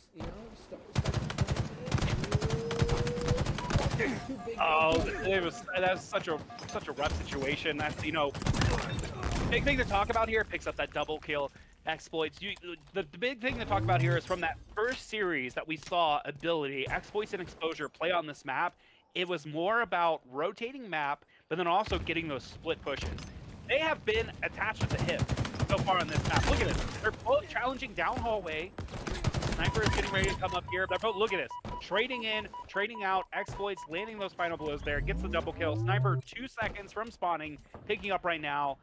This is a completely different ability team that we saw play on this map right now versus that opening series. And it looks like we have confirmed confirmed another player, and we have Striker and Norwich waiting in the semi-final, so we'll be streaming their match next. We'll be able to stream both semi-finals tonight. Super exciting stuff. But right now, I'm going to focus on this as Exploits picking up the sniper rifle again. Going to be able to do some cool stuff. And this is a spike grenade. However, able to pick up a no-scope beat down on El Ringo. This team has caught up and flown ahead of the lead, now up by 3. There it is. There's the movement you guys like to see. Boom! And the assist. I thought that was going to be a kill. I'd love to see the movement to get up to top hour without taking any shots. And with no time, you don't have to run up those stupid stairs that everybody hates. I'm always winded every time I go up them. Why should you just pick up Impulsor, look down, and hit that button? Yeah, it's been really, really fun to see that Repulsor, how a lot of these players are using it to get around the map and get in better positions like this. Look at this. Talking about better positions here as the rotation there. Exposure is going to clean that one up. Again, this is a completely different ability team that we saw from map 1. But now they've got to sit a little tight here. This might be a rough transition here. Exposure does have, you can see, Overshield is ticking down here. Yeah, everybody playing. That's what's important. Oh man, hits those first 2 shots with the Mangler. See how strong the Mangler is? You guys didn't know it takes 2 shots in the body, 1 shot in the head. Nice double kill. Gets the kill with the grenade. Turns around, gets a kill with the Mangler. Picks up the double kill, officially making the other team scores half of theirs. Big hill to climb. Big hill to climb if you're Ringo or Title Kid. Yeah, I think the note there is as soon as Exposure started, he got into that first exchange, actually ended up tossing out a plasma grenade and getting into that fight. They knew that there was only so many areas that player could escape to. Ended up actually landing enough body shots. They ended up, the plasma grenade cleans it up and instantly changing out, turns around 360 and tossing that other player, gets communication from their teammate. Here we go. Next takes down El Ringo, and we can see more shots coming in here. All right, this is a rough go right now. This is a rough run. Sniper's getting ready to come out. El Ringo, Title Kid are stuck over in house right now. They're gonna try and rotate over the bridge. Exposure doing a really smart job getting out of there, recharging shields. And now look at Crouched with the vertical. Oh, get that first shot, and this is the second one again there. Even if that shot hadn't landed, there was a nade there. Ready, already pre-cooked, ready to take that player out. I just feel like this red team is playing super great fundamental Halo. Ability is doing a really good job. But you're seeing El Ringo and Title Kid maybe starting to get a little bit of momentum here. Some would say the ability to make a comeback here with the power weapon and power up in hand. But you just gave a very, very dangerous person a very dangerous weapon. Exploits looking to make something big happen with the sniper rifle. Hitting the body shot with the no-scope. Able to take down the shields of that player. Able to stay alive. Ready to stay on board as this player tries to escape bottom dummies. His teammates getting shot from top nest. Now you're going to see a big gunfight over here on towers. If anything happens and a trade happens here, that's a win. Not going to trade any kills. And Exploits able to get the trade. I mean, you can't afford to be trading at this point if you're on Team Fear No Man. You're down by too much. Trades will not benefit you at all. Big trade there by Exploits. Yeah, Fear No Man did a really good job there. Was able to rotate around, was trying to pressure Sniper there, was able to finally get the kill, but he was a little too slow, a little too soon. As you know, your teammate hitting a rotate around. This could be a big fight here. We see Exposure is gonna just try and pull it out. Yep. I love that. It's so satisfying to watch. Just knowing that you're controlling that jump. Repulsor comes out on the other side, pushes the player off the map. El Ringo, 5-head play. Gonna have to run away. Title Kid picking up. Oh, really? Okay. We might have a little bit of game on our hands. Good, big 5-head play there by El Ringo. Shooting Exploits off the map. We absolutely have more game here on hand. 17-21, not necessarily telling the whole story here. Momentum should be going in favor of Fear No Man. But look at this. Ability is slowing down, trying to control the pace here. Look at this. El Ringo is going to push in. We're going to get... Okay, no. Okay, good. I thought that was going to be a flank situation there. I thought that El Ringo was actually going to try to rotate towards bottom there into house. Oh, but it ended up the pickup is happening there. El Ringo knows that Overshield is up but can't push. That was a really good play by Ability. Ability able to use the scoreboard to jump up and put shots across sandbags into those players. Title Kid not having the strongest game is really going to have to clutch up right here, or they're going to be in some deep doo-doo. Mangler is going to get picked up. Exploits destroying Title Kid after picking up that Mangler. Here we go. Yeah, just a couple of rough exchanges here. Only 1 point, 1 kill needed left. There it is. Ability to get half in there. But again, 25-18. That was a great match. There was a couple of brilliant moments there from Fear No Man. Had a couple of really good exchanges. Was able to take situations when they knew that they could get the advantage. But Ability, again, just literally having the ability to 2-0 their opponents, sweeping so far to earn their spot in the grand final. Yep, guaranteed a piece of the prize. We're going to go ahead and back out of this right now because we got the next match set up right away. This is exciting. I'm excited to see here. We've got our other semifinal match here before going into the grand finals. So again, this other matchup we just saw, Ability was able to defeat Fear No Man 2-0. Our other matchup in the semifinals here, we have Fentanos. Ended up actually 2-0ing their way to their spot here in the semifinals versus Abanice. Abanice as well 2-0'd all the way into their position here. So again, we're going to have some really good teams heading in here. Second match of the semifinals. Still have our grand finals coming up here shortly underway.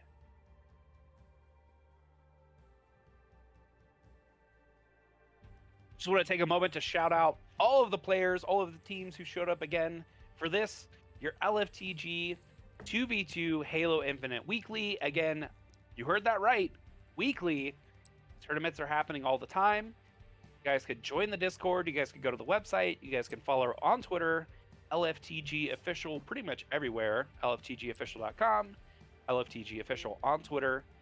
You guys be on the lookout for more tournaments, more exciting things happening. But again, this 2v2 Halo Infinite series, we had 16 teams confirm and sign up. We actually had a handful more that ended up just not being able to play last second, but we got a perfect bracket here this week.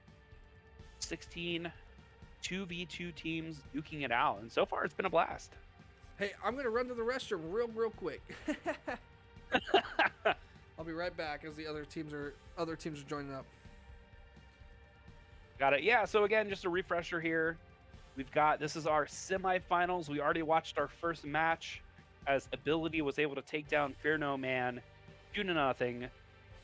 And we have, excuse me, Fentanagos is going to be playing Abba Nice. I know that I've seen the team formation Abba Goats actually play in these weeklies before. Very dominant team. So again, this is a different setup here. Let's see. Abba Goats is normally Aperture and Blazin, and this Abba Nice is currently Aperture and Do Nice. So again, a little bit different team here, but that's one of the cool things too with, having this weekly format tournament is if you're not necessarily able to play in 1 week, it's easy to find a replacement for the next week, or if there's somebody else you want to team with. So again, thank you guys for checking out. This is the LFTG Live for the Game 2v2 Halo Infinite Weekly. If you guys want more information, you can head over to LFTGofficial.com. You can check the Discord, other upcoming tournaments. You guys can check them out on Twitter at LFTGofficial on Twitter, as well as their Discord. So again, this is a Halo Infinite 2v2 Weekly, but I know that in the past, LFTG has also done other tournaments, specifically for Call of Duty, Smash Brothers, other different games. So if you guys want to join the Discord or send a message on Twitter as far as other games that you guys would like to see supported, I'm sure that they would more than love that. But we're getting ready here for semifinal game number 2 of this, the Halo Infinite 2v2 Weekly.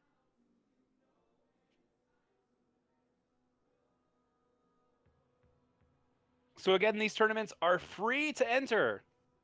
They cost $0 to get in and play. With this being 2v2, The way it works is all the matches are Slayer. Set score is to 25, whereas normally it's 50 when you're playing full 4-on-4. You guys can sign up for free. Tournaments more recently have been hosted and happening over on Challenger Mode. You guys can check it out, challengermode.com. Check out the space LFTG official. But one of the great things about Challenger Mode is that it's a open tournament platform, meaning that many other organizations have been hosting tournaments. So if you guys specifically want to find more on Halo Infinite, maybe you want to find other games like Fortnite, Call of Duty, whatever your game may be, you could go over to challengermode.com, search for the game, search for LFTG official, find the tournament space. Currently, the LFTG tournament space has 84 members. That means that anytime there's a new tournament, you can get pinged, know that there's a certain time you need to sign up or a certain time that you need to check in for a tournament, get all of those notifications, and it's a lot of fun. It's a great time. So again, if you guys want to take a look at the bracket, I've dropped a link if you're watching on Twitch. Specifically within Twitch, dropped a link there. So it's challengermode.com. Again, look for the LFTG official space. You guys can find the bracket there. So we just watched our first semifinals match. That was Ability. Took out Team Fear No Man 2-0. We're getting ready with our next semifinals match. And then after that will be the grand finals. So again, thanks everybody for tuning in. If you got any questions, drop them in the chat. If you have a prediction on which team that you think is going to win or a team that you specifically want to win, go ahead and drop it in chat as well.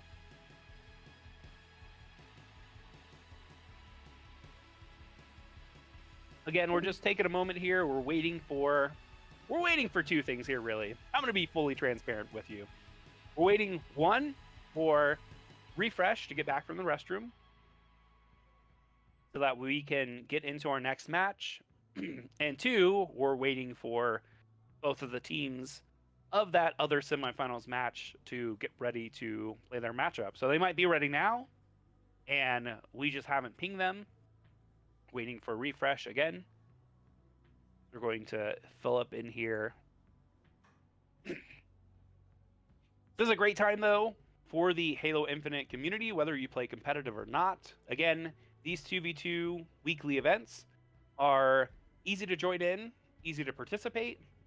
Not a lot of pressure. There's a little bit of money on the line, $100 cash prize every week. So you guys can get in to play. You could check it out.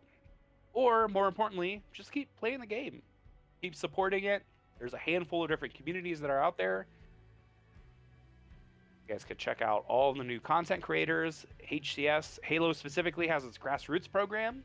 You guys could check out new streamers, new content, new things that are happening all the time. So, again, if you haven't, for whatever reason, checked out Halo Infinite, completely free to play multiplayer. You guys could check it out, download it for free, play it on PC or Xbox, whatever your choice. And if you ever get up the nerve and you guys want to try out one of these events, again, free to enter. You guys can go to the website, LFTGofficial.com. Check out more. You could join the Discord and come and hang out and play some games. Hey, Mike. Yes. Hey, is Refresh here? He went to the restroom. Oh, snap. Hey, you guys are streaming this match, right? Semi? Yes. Okay, for sure. They were just asking about the map rotation. I'm not sure of the maps. Again, Alex just went to the restroom, so... All right, when he gets back, just have him get hold of me. Will do. Appreciate it. Yeah, thanks, bro.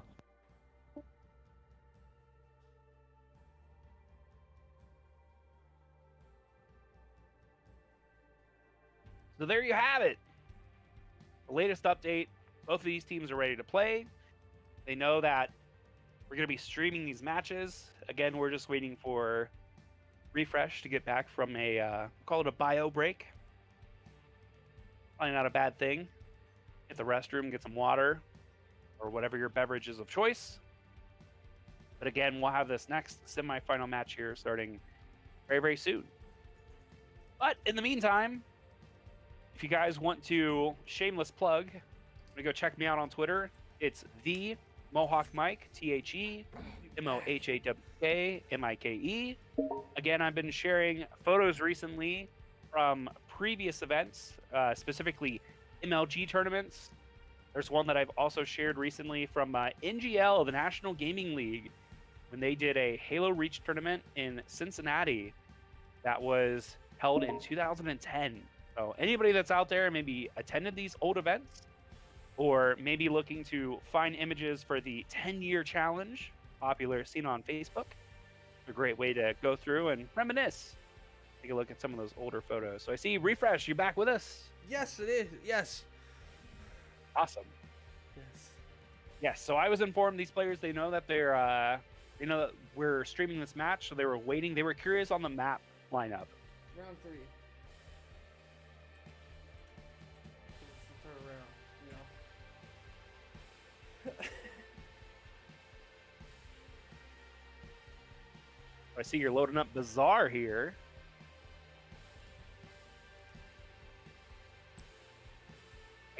I can't ever look at Bazaar and not think Counter-Strike.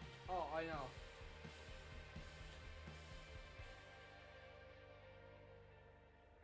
Now, maybe somebody who's in chat could be a little, maybe is a little more hip to the Halo lore than I am. But from my understanding, Spartans, once they're in their armor, stand close to 9 foot tall. Yes. And if you notice on Bazaar, all of the doorways are big enough for them to get through.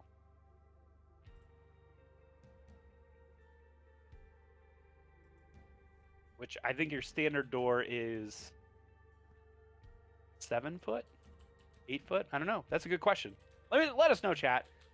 What is the size of your standard door? How tall is it?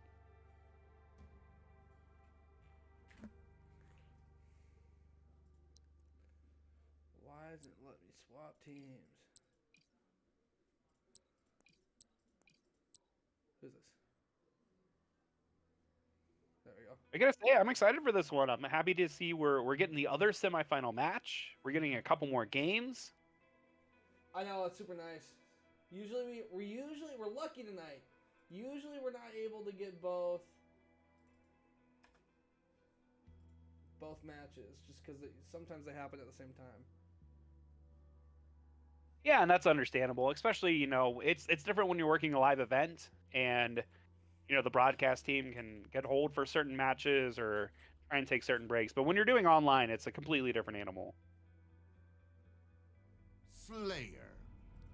I'm just making sure the teams are set up correctly. I don't want to mislabel the teams before we get it over.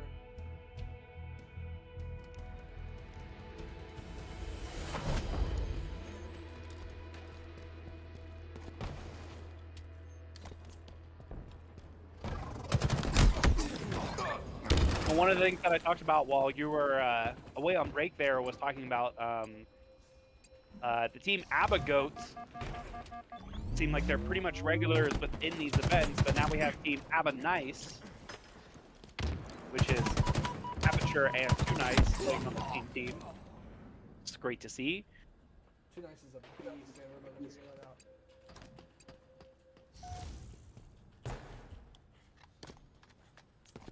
Alright, sorry about that. We are back on it again. We got starting off with a 2-1 lead here for Roach and Key, also known as Strikey. That's how I'm gonna know that player. Both of these teams have been around the LFTG community for a fat minute. So this should be an interesting match to see. Both of these teams, I believe, will stand a chance in the grand finals, which will be a best of 5. Winner of this, remember, guys, is guaranteed some cash money. So yeah, basically a money match. Just gotta like to see it.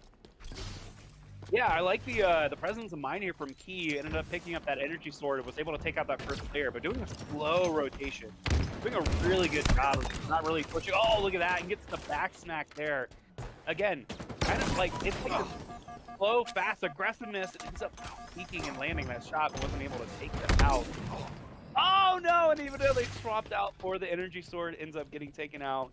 The beat down there. Striking and Roach, bringing it almost level, 4 to 5. They know this player is here, gonna slide in with the sword, gonna back down, play their life. Strikey's gonna have to make a big play here. He's gonna back that player down and toss a nade. Ooh, Average picking up a kill. Roach needs the back. Oh no, I mean, right now!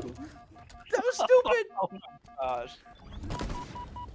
Oh, both. It was like Canadian standoff there. Somebody, like, when you go to a restaurant and you open the door for somebody and you're like, okay, you go. No, you go. No, you go. Neither player wanted to commit fully through the doorway there, and we saw that work out in the favor there. Currently 8-5 in favor of Abba Nice. Yeah. Seeing another pickup here. This is so good. It's got the camo. Camo The and shock shock rifle. That's all you need, man. Shock rifle's so good on this map. I suck with it personally, man. I can't figure out the timing of it like I can the sniper rifle. I'm trying to bait out a player, not say it was amateur, possibly in a gunfight by themselves. Ooh!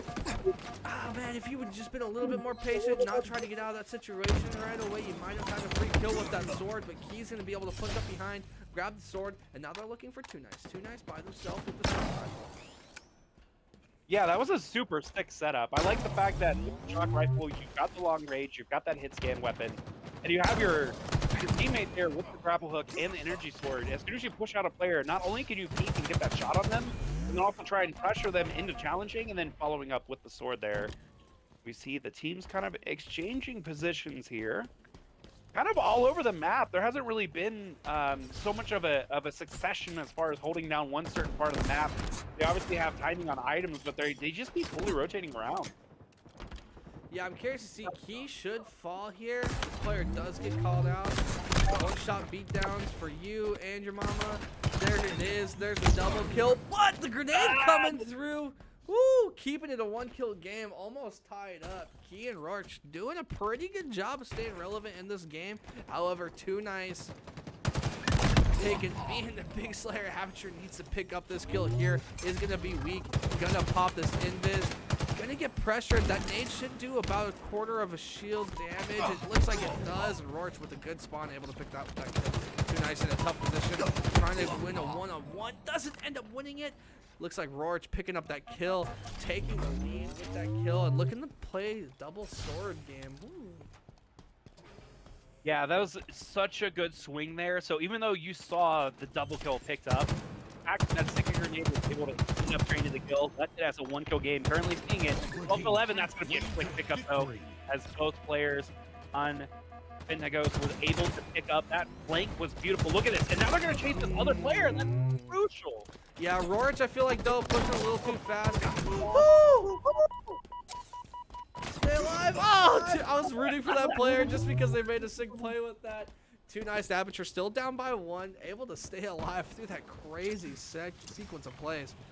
Double nades up in the top balcony, not able to get anything out of it. Turn around. I don't know if that was self-nade damage or I don't think it was. Player just below them. I don't know if they know though.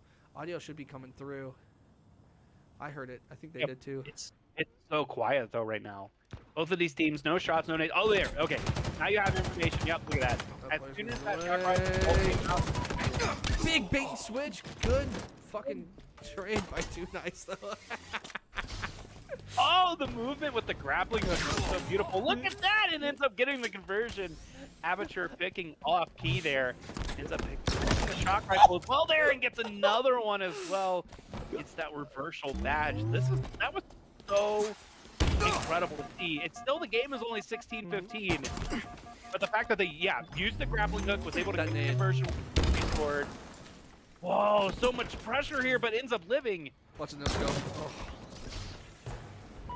Roach, super weak. Strikey in a big gunfight with Aperture. Gonna able to back down for both of those. Both players staying alive. Strikey. With the pressure being put on. Roach in a gunfight by themselves. Roach, you just need to back down. Stay alive, my man. Yeah, you saw that grapple hook come in. There was a lot of pressure applied there, but he didn't know they had the player above them. Ends up just opening up the shop, basically. Dropping the energy sword, dropping nades, dropping everything else available there for your convenience. He missed! Wow! With the miss, but ends up getting the second one there. Key with the conversion there. Trying to hold off, trying to regain shield. That was nuts to see. That was nuts to see. What's up, Goat Nick? Thank you so much for the follow. I see you. Big gonna see name him go get down. picked up. Oh, man, another 1-kill lead, man. Too nice. Amateur, love this 1-kill lead, man. Has swung a few times. You hope it doesn't swing too late. They do have the shock rifle in hand. Let's see if they're able to make a play here. Big Yeah, and I grenades coming don't through. feel like it's been more the power weapons have been the cause of duality here on this map. Oh no, but the pickup there. Gonna treat. Oh my God! Picks up the thing. Gonna get the double. Amateur. Oh, that was so sick. So clutch. Gets the first kill, able to swing in, get the double kill. Super nice. Trading 2 for 1. Now you're up by 2. That's how you want to play the game of Halo right there. That was insane. We talked about how close this matchup was, and literally, as the words were coming out of my mouth, the power weapons have been more of the decider on this map. Not so much the camo, as you see a lot of these players, a lot of them, another double kill there. Roche picking up there, swinging it again. Now 20-20. Any team's game here, but it's more of positioning on the map, hitting the exchanges, getting the trade outs here.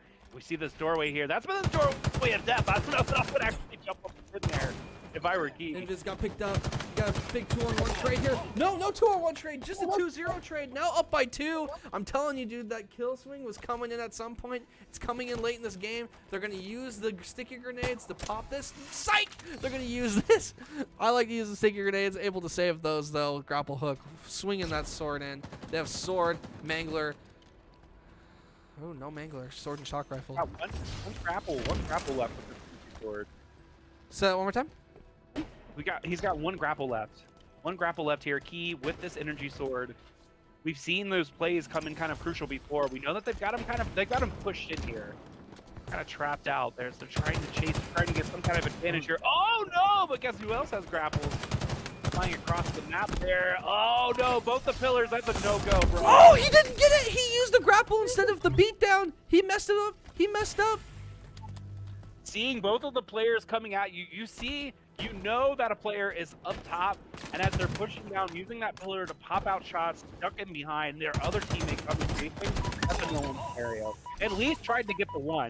At least tried to pick up one off of that conversion, was not able to get it. Yeah, but you're picking up a nice, perfect strikey. This player's going to have to back down and hope for some spawn.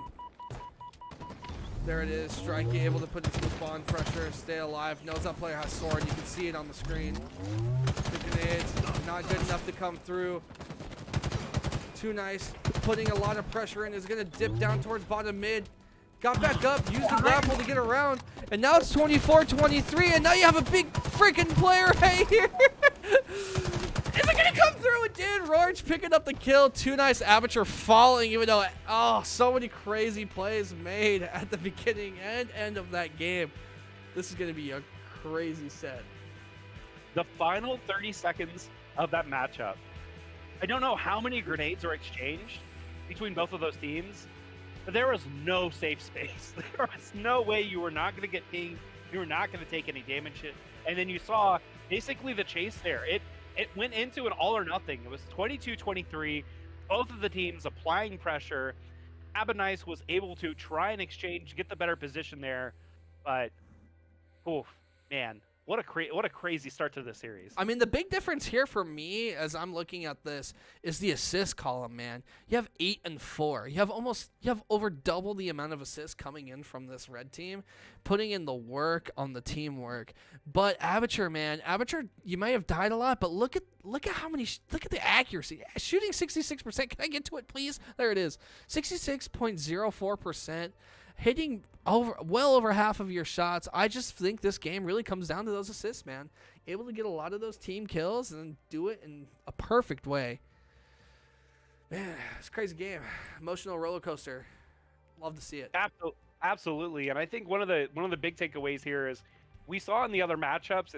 I don't want to say necessarily that it was traditional Halo, but you saw camo with the sword. You saw a couple of other basic setups. But the fact that both of those teams utilized the grappling hook as much as they could, you saw a couple of times there were 2-kill swings just because the player was committed enough to use the grapple hook, pull themselves into close quarters with both of the teammates to try and at least get the exchange, if not the two-man swing. That was insane to see. I can't wait. Especially, it looks like we're going now onto live fire with an open map like this. How much more potential there is to see things like the grapple hook come into play. Slayer. Man, this series is starting to bring out the best of me already, man. I can feel myself turning into a crazy person watching this. I love it. Tortilla the Hun, thank you so much for the follow. You guys have been amazing tonight. So many new followers tonight. Thank you guys so much. Oh, Strikey picking up a big first kill there. Amateur looking to clean that up. Going to be Absolute themselves. Still going to be Absolute. Waiting for the second player to come through. Nate's going to come through. Roach. Man, crazy start to it. I had to speak real fast to diagnose exactly what just happened. But now you're going to see a big play coming here for Camo.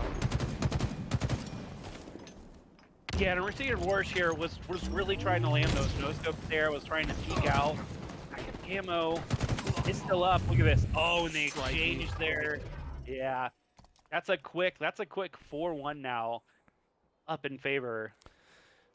You have 4 rounds left in the sniper rifle. You see a player creeping down low. No, they spawn B. Saw Strikey check A. Roarch picking up both of those kills. Not able to stay alive though. I would have liked to see Roach be a little bit more patient there. Just kind of wait for Strikey to push up and get the double. But got a little greedy. I understand. I get it. Traded 2 for 1. That's fine. Yeah, I think they just wanted to try to get that position there to where, you know, it's not even just a matter of trading to keep the scoreboard close. It's a matter also of getting the position. We see both teams were fighting over hallway there. Aperture takes down Roche. So Key knows that he's single-handed right now. Creating a lot of noise though, jumping around. This is reminiscent of like Quake. He's like straight jumping all the way around across the map, trying to get exposure there across the end. Roche was able to clean that one up there, as that's currently 2 down for this red team. 7-4. Score's getting a little bit closer here, and look at this movement. Look at this positioning here. Oh, tried to do the bounce back, but not able to convert on that one there. But just a clean shot there from Heat. Nate saw it saucy enough. Amateur being super aggressive, pulling up on that player. I think they knew Invis was coming up. I do not like the challenge on this. Just toss a nade. Get out of there, my friend. You don't need to do it. Looks like that is going to be what happens. Still takes the fight when you're so weak. Keeps that player absolute. Aperture staying alive. Too nice, though. Too nice not keeping up in the kill department right now. Now 2-6. Needs to find a little bit of momentum. One shot beat down with the Mangler. Wow, and that other player, Too Nice, drops down there and was able to get the pick up there. So, interesting exchange there. Roche, even though was able to pick up the active camo, opted to actually just kind of stay there to try and pick the fight. Ended up taking a little bit of damage from behind. Their teammate was able to do the exchange there, though. Didn't really get enough utility out of that active camo, though. Oh, some good shots there coming off from Key as they were trying to fall back there. Again, both these teams pushing in the hallway. They could see one. Oh, that's it. You thought your teammate was going to drop in to help you. They land on their head. Oh, my gosh. Went to engage in that fight there. Was not able to have the security of their teammate there to try and help him pick up there. And Rush, look at this, already jumping across the map, isn't waiting for Key. I like to see this set up towards top mid, force those players inside of A. This is going to be a difficult gunfight for these players on top mid. Fighting out of A is a pretty good spot to fight out of sometimes. If you don't want to be pushed up too far, as you saw Roach getting taken down. Ooh, now you have Too Nice in Aperture. Absolutely melted it in that exchange there, was peeking out towards the hallway, going towards house, and then ended up getting dropped. But he's doing a good job of just kind of rotating, trying to survive. See here, Too Nice. So quiet right now. I don't think teams have any information on where the other team might be. Oh, there's noise right there. Oh, there we go. See the exchange pushing in. Oh, both players gonna get push. I really like that right there. Trust your teammate. Aperture. It's gonna be in a 2-on-1. Look at no scope. A player almost hits the shot. Getting it back down. Has Mangler in the back pocket. Has Sniper out right now. Has 5 rounds left in it. Gonna back out. Look and make a play. I saw him too. I saw him too. Not able to pick up, even though a player had active camo. They had recently just picked it up. You could see the red armor peeking through. They weren't fully invis yet. Yeah, but you're playing this pretty smart, actually. Keeping alive, knowing you have the power weapons. but Invis coming up. Too Nice, able to pick up that kill on Key and Roach. Gonna be running around towards the bottom of the map, looking for any of these players. They don't know where he is. Able to spot the sniper player. Gonna push up. Super sneaky play. Not able to do anything with it though. Too Nice. Yeah, I like Roche trying to use the dummy there to try and rotate around. Was just trying to get a. He saw the peek. He knew that player was there, but didn't know that he was currently being chased. As now Too Nice has up that kill, currently sitting at 6 and 9. Putting in a lot of more work, and we see there as Key takes out another player there. Current score 12 to 14. So again, the breakout. I mean, we saw it was like 7 to 4 at one point, and now it's a 2-point game. Ooh, big nade. Yeah. Avatar going to be a big gunfight. They're all, you can tell, the momentum slowed down a little bit. Avatar and Too Nice playing pretty slow, trying to make these other players make a mistake. They're playing the catch-up game right now. Mangler comes out. The player is not going to push too far forward, but Too Nice should have a decent angle on one of these players. Sniper's coming up. Invis is coming up. Big gunfights here. Too Nice.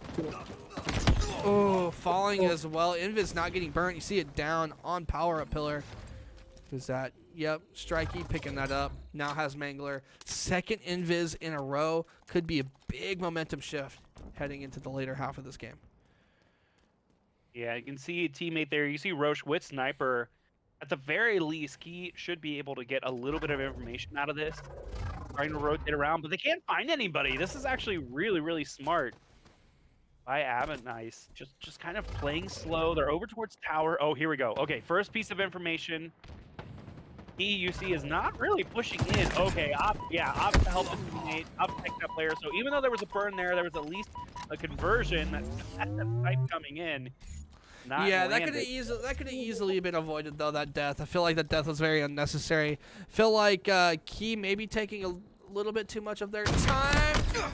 I could have swore that hit. But 1-for-1 trade again. These 1-for-1 trades are going to favor this blue team in the moment. Well, or I should say this red team at the moment. I always get confused. Stupid UI, dude. Fix it. Yeah, I think the important lesson here, though, is that these teams are very evenly as far as the trades.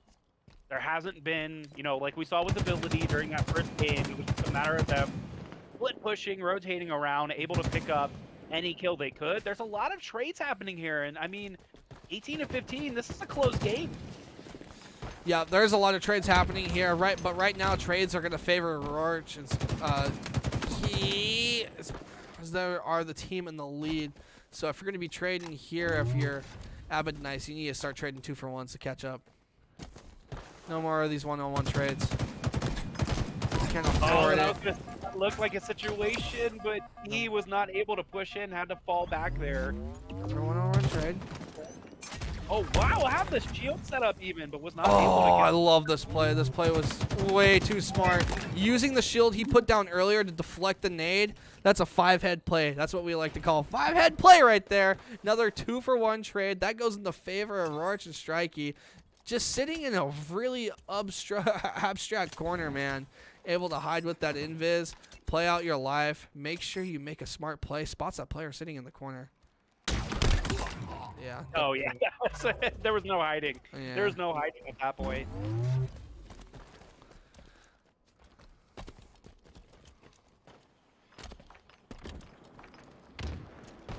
Roach and Strikey looking to pick up fight right here. Yeah, you could hear the nades shingling around, but I don't know that they're fully aware. They know they're being contested, but they're not sure from where. Here we go. Sniper picks up. Going in the hands of Too Nice. Again, you mentioned it earlier. Too Nice started a little slow. Was a little hindered at the start of this game. Usually puts up a lot more kills. Oh no, had 2 players, but is being challenged. Has to drop out of tower. Thought for a second he was actually going to play the sniper. Oh man, super aggressive by Roach. You like it though, it pays off at the end. You know, they stop trading, man. This is what I was talking about. You trade for so long, and if you start dropping kills without trading, then you end up losing the game by more and more. You can't afford to do that.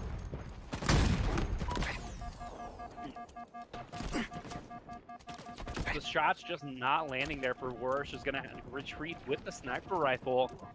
A tough situation to be in. Another one on one trade. 24-17. One more kill, Yeah, and that's it. Way to victory. First game super close. Second game was super close at first. Ended up not being at the end of the game. I just, again, you stop trading. You stop doing these things that you just need to start doing. I was good.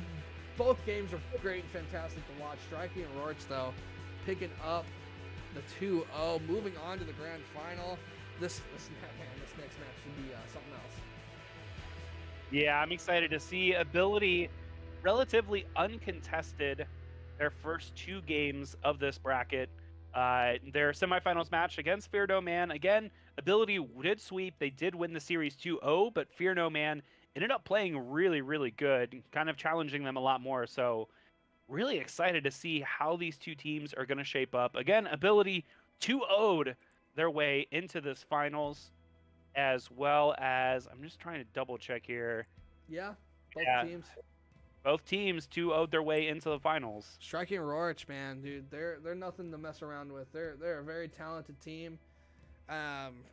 This next match should be something wild.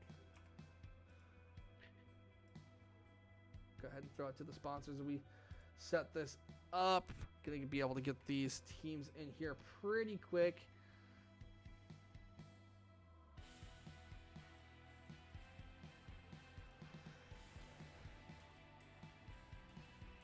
Striking Roach, man, they've always been a force to reckon with when it comes to this. I mean, I can't tell you how many times I've paid them out. Too nice a teammate. Man, they had a rough go of it last week. We did have to ban a couple of players for cheating last week, which kind of sucks, man. This whole anti-cheat thing, we need to get that fixed real quick. Can't be releasing free-to-play games without anti-cheats anymore. Yeah, it's a rough go, but thankfully this community overall is really good. You know, even though there's a couple of bad eggs, but if you guys, again, if you're looking to play in any of these events, these are free to enter 2v2 weekly tournaments. You heard me rightly, weekly. It's happening every week. You can join up. Go to LFTGofficial.com. You can get more information there. You can join the Discord. You can follow on Twitter. You can check out the Challenger Mode page where these tournaments are currently being hosted. One of the features that Challenger Mode has is if you sign up, again, this is 2v2, so you need a team of 2 players. If you sign up and one of your players drops, or maybe you're just a team of 1, there's a new feature that we're going to be testing out where you can be auto-assigned onto a team. So you can join the Discord, Meet LFTG new people. Official. Yep, you can meet new people. You could help form teams, or you can sign up and maybe get paired with somebody that becomes a lifelong friend. You never know. Just a heads up, guys. This next match will be a best of 5. The only best of 5 that happens all night is grand finals. We like to make it a little bit saucy when you get towards the end of the night. Really find out who the best player is. Something's telling me we're going to see some crazy games. Absolutely. I would imagine we're going to see some crazy games, and more importantly, with a best of 5 instead of a best of 3 series, these teams are going to get a little more time to acclimate to one another, or maybe they just have a map that just isn't in their favor. So we get to see a little more action here. But again, want to shout out some community partners. Halo Lives On. Again, you guys, if you are interested in more than just competitive Halo, maybe you want to talk more about the lore or play some other game types and different things, you guys can check out Halo Lives On. Go to their Twitter, Halo_lives_on, or on Facebook. Check out the Facebook group, Halo Lives On. I just tagged everybody tweeting out. I'm also tweeting out that the grand final is starting. By the way, guys, did you guys know we're almost at 600 people in our Discord? I want to thank everyone so much for participating in all of these events, watching, just being in the Discord, setting up scrims, custom games. You guys have been so amazing. You guys have been so good to us. So hopefully we continue to be as good to you guys as you are to us. So thank you guys again for all of your support. Absolutely, getting ready here for the grand finals. You love to see it. Should be a really good one.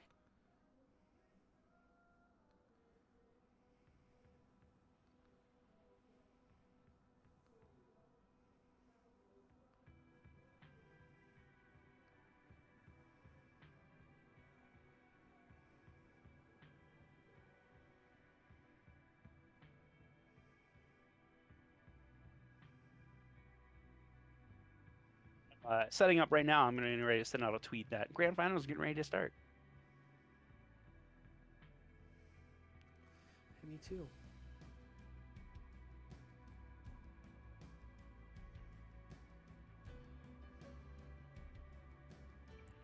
Did you get the new YouTube link?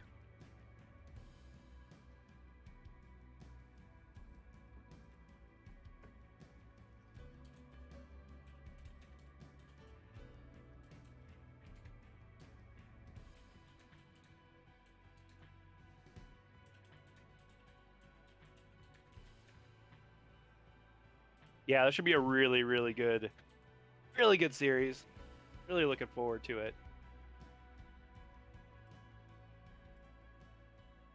Especially with Key and Warsh using those new abilities, especially the grappling hook, putting themselves into more advantageous positions instead of just, taking little pot shots across the map. I don't know.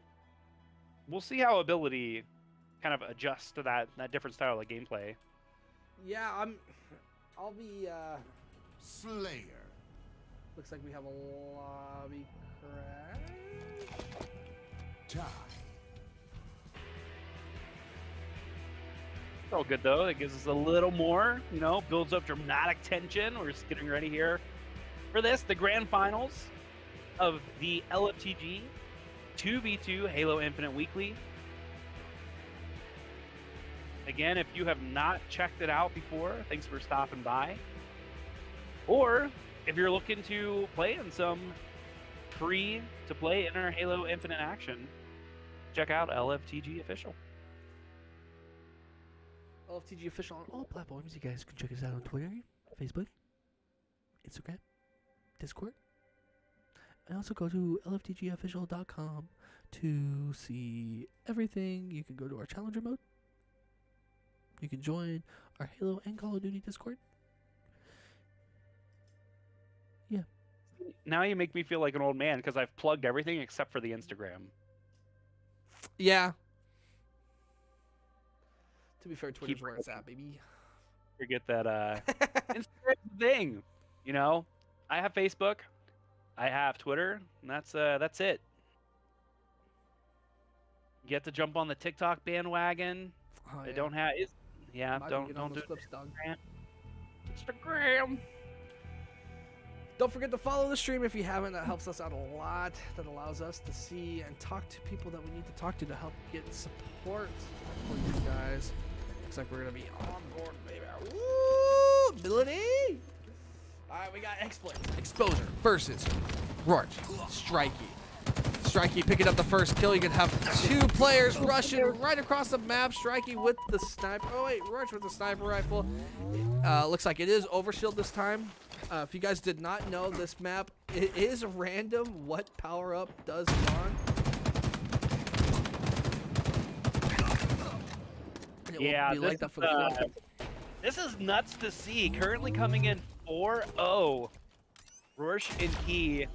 Ability, we saw them on the start every single time starting this map. Oh my god, pushing in with sniper rifle and overshield. This is insane right now. But more importantly, as I was saying, coming down hallway and not seeing ability get that first sniper and then basically get that first camo or that first overshield was insane to see, because ability had basically been throwing their will around every single match that we've seen leading into this grand final. So to see an opposing team charging them off the break to push them into what was a super, they literally had a 4-0 run. It's currently 6-1 right now. Gonna start a little bit of a comeback, but Benagos just really pushing this team ability right now. And again, this is exciting because we're getting to see team ability. How do they push back from a disadvantage like that. Now that was a good exchange there. Ooh. We see almost everybody going down there. Yeah, last one standing is Roach. Roach also with 1 round left in the chamber with the sniper rifle. Oh, I was hoping for a miracle. Had the tracing looked like it was going to be on target, but ended up not landing. Yeah, there. I think he shot a little too soon when he was doing the flick. Nice, perfect by Roach. Roach picking up a great kill in the middle of the map. Drop down, no heat wave spawn. OS is up, is going to be popped, but by Exposure. Exposure running away with it, opting not to be aggressive. But going to be pushing dummies pretty hard, using that wall to stay alive. Rotating around towards a weird part of the map. Heatwave finally up in the hands. Exploits picking up a kill. I mean, these players are being aggressive, but they're starting to fall. It's now only a 3-kill game. Yeah, that was an interesting run there. As we saw the pickup, I thought that player was actually going to be able to get away from there. You saw the movement, saw the placement, and now look at this. Taking the time to just slow it down a little bit. Oh my god, no exchange. Oh, here comes the 2-piece though coming in. There's no way. Exchange. Oh, but you see Exploits getting the exchange there from on the other side of hallway. Ends up picking that one up. It's the heat. Oh, I thought he was going to drop. I thought he was going to drop for sure. Spun around, realizing the sniper was going to come up. Not able to get that player out of tower though. Roach was able to pick it up there. Interesting to see who's the sniper going to go to.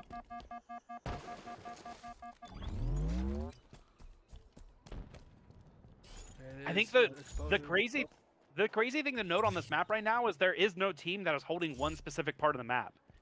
These teams are forcing each other to rotate. As we see now, there's a little bit of slowdown here. We see with Tower, with Sniper. These teams, both these players have been, all the players have been all over the map so far. Yeah, I feel like we're seeing a lot of running around. I feel like we're also seeing a lot of people being a little bit impatient. Ooh, big kill by Exposure. Roach though with the follow-up, keeping the lead up by 2, but only by 2. Remember, they had to kill lead at one point. Exploits. Yeah, now it's a 1-kill deficit. I mean, we saw the opening of this game was super hot, but Ability has been able to kind of swing things into their favor. We see this next ability is popping up here. Oh, shots all from the front and the back. Ends up going out to the heat wave, but not able to pick it up there. He, though, ended up able to picking up actually that player from Exposure. Keep picking up those kills is super nice because now you're up by 2 again. You can start affording a little bit of trade leverage. It's 14 to 12. Oh, and look at that. It's the same situation as soon as he had the heat wave, had a player in front of him, starts getting shots from the back, ends up turning around, and then you're in a BR sandwich. There's no way you can escape. Yeah, I feel like this team is playing really well together. They're doing a lot of split pinches. They're able to get a lot of damage out rush, so they're following. Key is going to have to make a big play here. And Key rotating around here. Maybe could just wait. We're going to wait for Rush to respawn. As we can see both red players are waiting for him outside. Change over the heat rate here. Oh no! Oh, had the advantage but wasn't able to land that first shot. Still ends up getting the peak down trade. Speaking of trades, Rush was able to pick up the other one there. 18 to 15 now. That was a nice kill. You always like to see kills like that. Nice perfect kill. Oh, perfect kills, man, with the BR in this game are so satisfying. Big 2-on-2 here. Super scrappy gunfight. How's it gonna go? It's gonna end with Roach backing out. Key still fighting. Key full shields. Looking for the second player. Able to spot him top bags. Roach picking up that final kill. Trading 2 for 1 again. Now up by 4, man. I'm telling you, 2 for 1s in the trade. That's the way. It seems like that's been the big difference maker here. You see here is Key. I'm gonna try and rotate around. Maybe get a little more separation here. See that other player there? Wow! Able to peek out over the ramp there. Literally just a little nudge. Was able to land enough shots to pick it up there. Rush is picking up overshield here. This might be a big swing though. It just depends. Again, we keep seeing these 2v2 fights. But now with Roche with the overshield in that. Oh no! Charges! Flying off of the ledge, able to get the beat down. Woo! Big plays there. Also going to pick up the sniper rifle. No more OS. Gonna back down. Gonna play with your teammate a little bit. Knows where this player is. Ooh, misses the first shot, misses the second. Gonna get flanked from behind, but you have Key right behind you, able to take this gunfight. They do lose the gunfight, but your teammate's able to get away with the sniper rifle and pick up a kill from it. Big plays. The amount of pressure that this red team, that Finagos, is being able to apply, it's not even really a matter of split pushing. It's a matter of flanking and causing deflection. The fact that ability. Oh, he hit a collat, but that's the game. Oh, he hit a collat. It wasn't a headshot. Both those players took damage. That stinks, man. That's not how you want to end out the first game. That was a crazy fast game. Yeah, I feel like this tournament's flown by pretty quick. It's only been 2.5 hours, and we're in grand finals, man. I feel like we're cruising. We streamed an extra match tonight too. Yeah, so we see ability fully challenged there. For the first real time that we've seen tonight, just completely outplayed, out-rotated. Very close game, but the fact that you even saw power weapons and you saw those pickups go in favor of ability, they were not able to really use them to their full potential. And to be honest, man, that was Ability's probably best map that we saw them play today. That was the one that they were arguably gonna win every game. So that was the first time we've seen them drop that map specifically. They had dropped them almost dropped maps earlier in this in tonight's tournament, but that definitely not being any of those close maps. So interested to see how they play the rest of these maps. I feel like we'll see a lot more pushback too. I feel like if Striking Roach can win on that map and that style, and who knows, maybe that's their best map too, and the other team Ability was a little bit caught off guard. Slayer. But looks like we have a lot. Yeah, I think the question here will be how much pressure can be applied in more of these closed maps, right? So firing range, big open map. There's a lot of, it's easy to rotate around. There's really only 3 lanes that you can really choose to go. Now it's going to be a question. I mentioned it before though. Both the movement ability from Key and Warsh on Team Funangos, they have the ability to use the grapple hooks to put themselves into tight spaces, to slow down the rotations, to be able to try and peek and expose the other players was really, really advantageous for them previously. So I'm curious to see with ability if they're going to try and if they're going to try and match that intensity, if they're going to play just as fast like we just saw in that first map, or if they're going to slow it down a little bit. Yeah, I believe the ability that's going to be on the map on this map specifically is the thruster pack. That last one, it's definitely very repulsor. It's very repulsor heavy, so I'd be interested to see how they play this map. I mean, I feel the thruster pack in this compared to Halo 5 is so completely different because you expect it in Halo 5. Everyone had the ability, everyone was able to use it at any given time, but in this game, what you really have to know someone has that ability, and you have to really be prepared for them to jump to either side and really adjust your aim on the fly. Slayer. Feel like it's more useful in this game just because not everybody has that ability like they did before. Yeah, totally agree. And I think that's going to be kind of the storyline here is, how fast is this game going to start?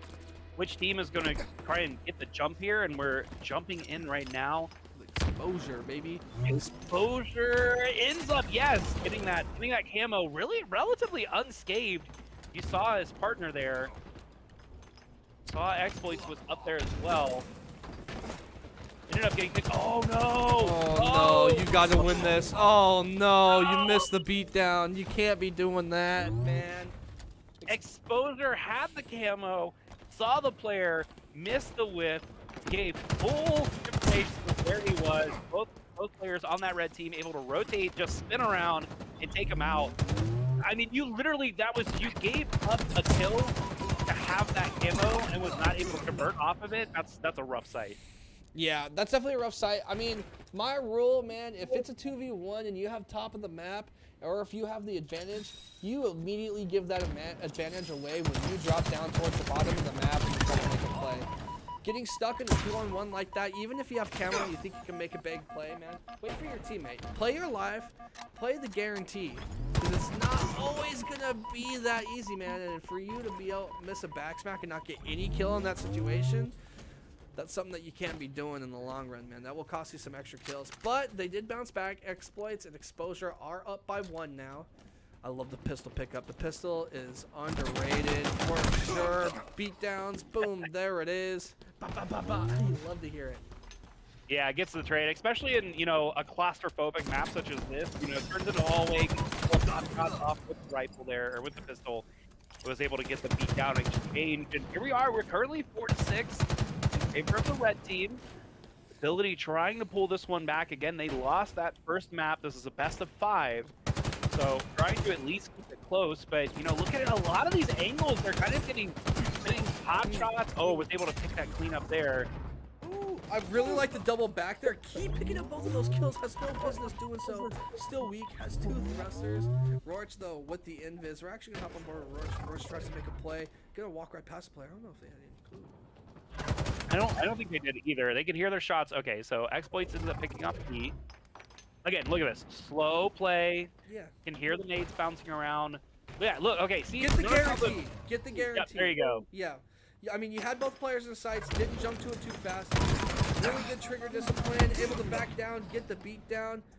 Does end up dying, but you are able to get that player weak. Second player weak. Able to call it out for your teammate. Luckily, he's able to pick that up as well. Ian Roach tying up the game. Looking to make it 2-0. Remember, this is a best of 5 series, not a best of 3. Oh, but that's so discouraging. You're literally the score is tied up 8-8.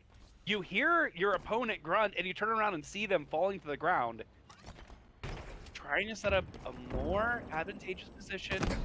Then it comes down to a 2v1. The heat wave come out. That first, oh, the second and third just missing there. Oh, and another pickup exposure there, just cleaning up, taking out the trash. Clean pickup. Oh no, but the backlash!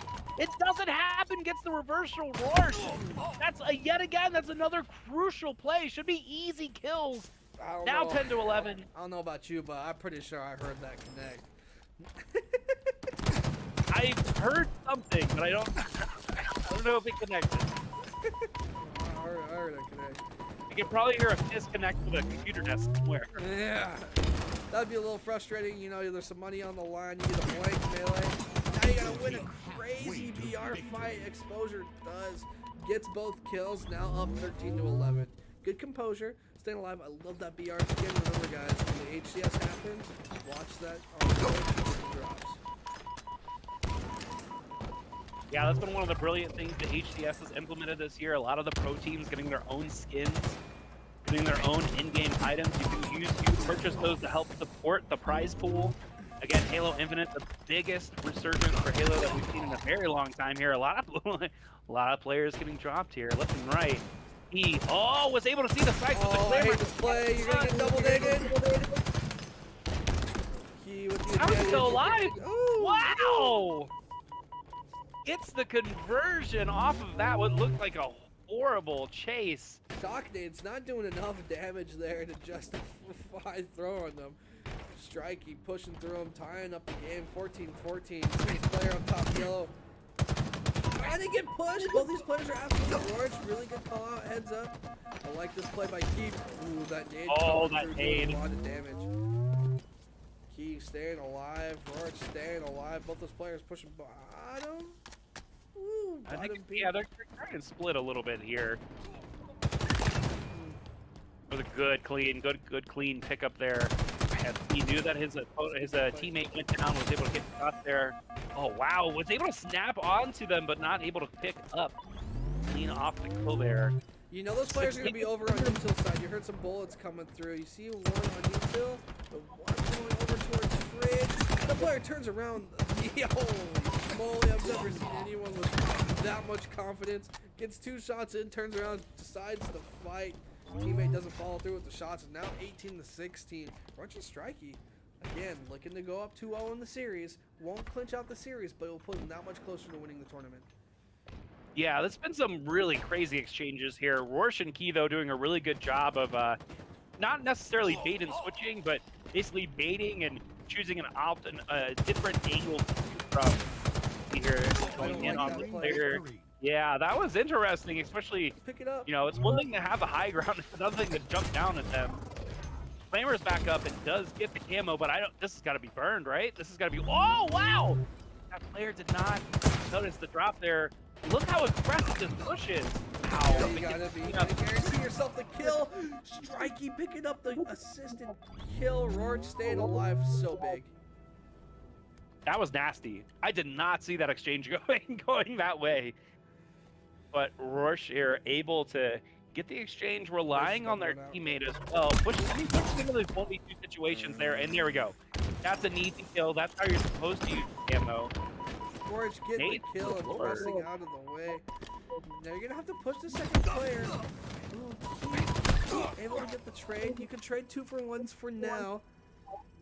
24-19. This team only needs one more kill. Rourke probably gonna be aggressive over towards top pink. Doesn't see the player right behind him. Can't be giving away stupid deaths. I know you only need one kill, but it should fall. Strikey picking up a kill. Is it gonna pick up the final kill? No. Strikey, last one alive on your team. Up by 4, only 1 kill needed. You're gonna get pressured by 2 players. And this is not over. Only 3 kills needed. Strikey Rourke getting a little bit impatient trying to close out this game. Not willing to take on 2v2s. Looks like they're gonna get themselves stuck in a 1v1, 1v2 again. Nade coming out. Strikey needing the drop as well. Strikey getting the kill with the nade. Cleans it up. Getting a little stressful at the end though. Wasn't guaranteed. Yeah, that was a couple of really clutch exchanges there towards the end of that game. You know, obviously we saw that there was only one kill, right? It was 24-19 at one point, but the fact that they just couldn't pick up that last one ended up really, really kind of like in this tense scenario, because there was like 23 seconds left on the next camo that was going to be coming up. Like, there was a chance to kind of slow the game down, but 21-25 is no joke. Like, that's an intense game, and there was a couple of situations there where it was a 1v2 where they ended up just cleaning up and getting that double kill and exchanging. And especially, we talked about in the beginning of that map specifically, getting the active camo but then not getting any conversion off of it, especially what should have been an easy back whack. Like, no way that game should have gone as close as that was if the opening of the game had gone how it all should have. Yeah, man, like 2v2s, man, it comes down to a lot of little mistakes. Little tiny mistakes. Can't be giving up those easy kills. You saw how Strikey and Rourke just seemed a lot more patient. They seemed a lot less eager to get the kill. Able to really think it out, play it out the way they wanted to, and then act upon that. Really good plays by everyone on that team. And then I feel like if you're exploits and exposure, you just need to clean up those small mistakes and really just wrap your head around sometimes playing a little bit slower, not always flying out there, not always trying to get the kill. Sometimes you got to let a player get away, set up, get map control, and go from there. Yeah, it's not so much an issue of like having that much experience like within yourself to know like, okay, I can take this. Like, because you and me, we see these situations developing. You know, anybody else that's watching at home, you're like, oh my god, I can't believe they're doing this. You know, jumping down from top, you know, trying to go into a 2v1, or like, you know, going from a situation where you're like, this isn't gonna play out well, but then having the potential to clean it up. You know, it's a matter of both of these teams are very aggressive, just like that. We see Exposure with the double kill, picking up rockets here on the brink. This is the team's ability that we have been used to seeing. Off the brink, start of the map, getting power weapons, getting up a couple of kills, and then basically making the other team play their game. So it's very interesting to see, again, two very aggressive teams, but aggressive in different aspects. Aggressive in pushing 2-on-2 fights, or aggressive in pushing different angles. See the rotate here coming out of Key and Rourke. They know they can't contest this. They're going to both double back. Oh, but the cleanup there. Exposure rotates around, peeking through window, was able to get the kill there. Just moments like that. Again, aggressive pushing, aggressive, trying to get these players out of position, trying to land shots. That's what's ending up in this series. Yeah, Exposure starting off this game. Super hot. Getting shots from that player, dropping down the player. Exploit with the Bulldog not able to pick up that second kill. It's going to be left in the hands of Exposure. Again, picking up another kill. Now on a killing spree. 5-1 is the KD right there. Yeah, and again, look at it. Yeah, again, once a player goes down with a specific weapon, they call out, it's on my X, and there's an ace point there. They know that the enemy team is pushing there. And look at this. Again, there's another 2v1 rotate, but again, exchanging. It's a matter of getting this lead and extending it as far as possible. It doesn't matter about trades now at this point, as we're seeing the score 7-4. You see another pickup here. Again, there we go, 8-4. It's about continuing this lead. Oh no, but that exchange there goes in favor of the enemy team. 5-8 now. 5-8, man. It's starting to get super close. I just want to give a shout out to Yoda, Bailey, and Slayer for all chatting in the chat. We'd love to see it. If you guys have any questions, let us know. We can see you. But as we see you and talk about that, we're going to talk about Rourke pushing up with rockets right there, getting that player to drop the stalker rifle. Stalker rifle, super good. Only takes 3 shots. That player is going to get naded out, though. Not exactly ideal once you first pick up that weapon. Slayer said ability got the 0-25 earlier, I believe. Yep, they are being tested, though. I feel like these are 2 good teams being put to the test. Love to see it. And now look how slow the game is now, right? It's a closer score at 7-9, able to get a little bit closer within the gap there. There's no 5 gap, no 3 gap, no 4 gap. Now look how slow it is. Look how slow these teams are playing. We were talking about this earlier. Map 1 and Map 2, both overly aggressive, trying to get into 2v2 fights, trying to get into 2v1 situations. And at least oh, look at this. Oh my god, and that nade, even with the Bulldogs pushing in, lands a few shots, but not able to clean up there. And now we've got a tie game, 9-9, just like that. 2 kills in favor of Key, and Morsh was able to really push that exchange. Yeah, and now you're going to see the assault rifle possibly come out. It is in the back pocket. No exploits, winning that BR fight. Able to get away as well. Key not being too aggressive here. Knows there's 2 players in the base. Just listening to all the footsteps. Got 2. Exposure was able to clean up that kill, even though Rorsch used that air dash, able to actually kind of try and juke them out. And look at this, again, just clean, getting in these situations where it's a matter of you have to land your shots. Either you land your shots or you don't. Yeah, it just all comes down to each situation that each player is being put in. It looks like right now, exploits and exposure, making the best of it. As I say that, they're Rourke's picking up a double, making the kill only down to 1 again. Exploits gonna get carried on. If you guys are ever looking for people to play with, make sure you guys join our Discord. Those people nice 2-on-1 trade, tying up the game there. You now have spike grenades. Ooh, opposite drop the stalker for the Bulldog. Interesting drop. I like the stalker rifle a lot. Looks like Key is gonna rush in and grab that. This is the first shot, able to hit the second, not the third or the fourth or the fifth. Gonna have to back down the nade, not doing enough damage to get the kill. Still tied 13-13. There is a sneaky jump. Both these players are gonna be hanging out towards BC.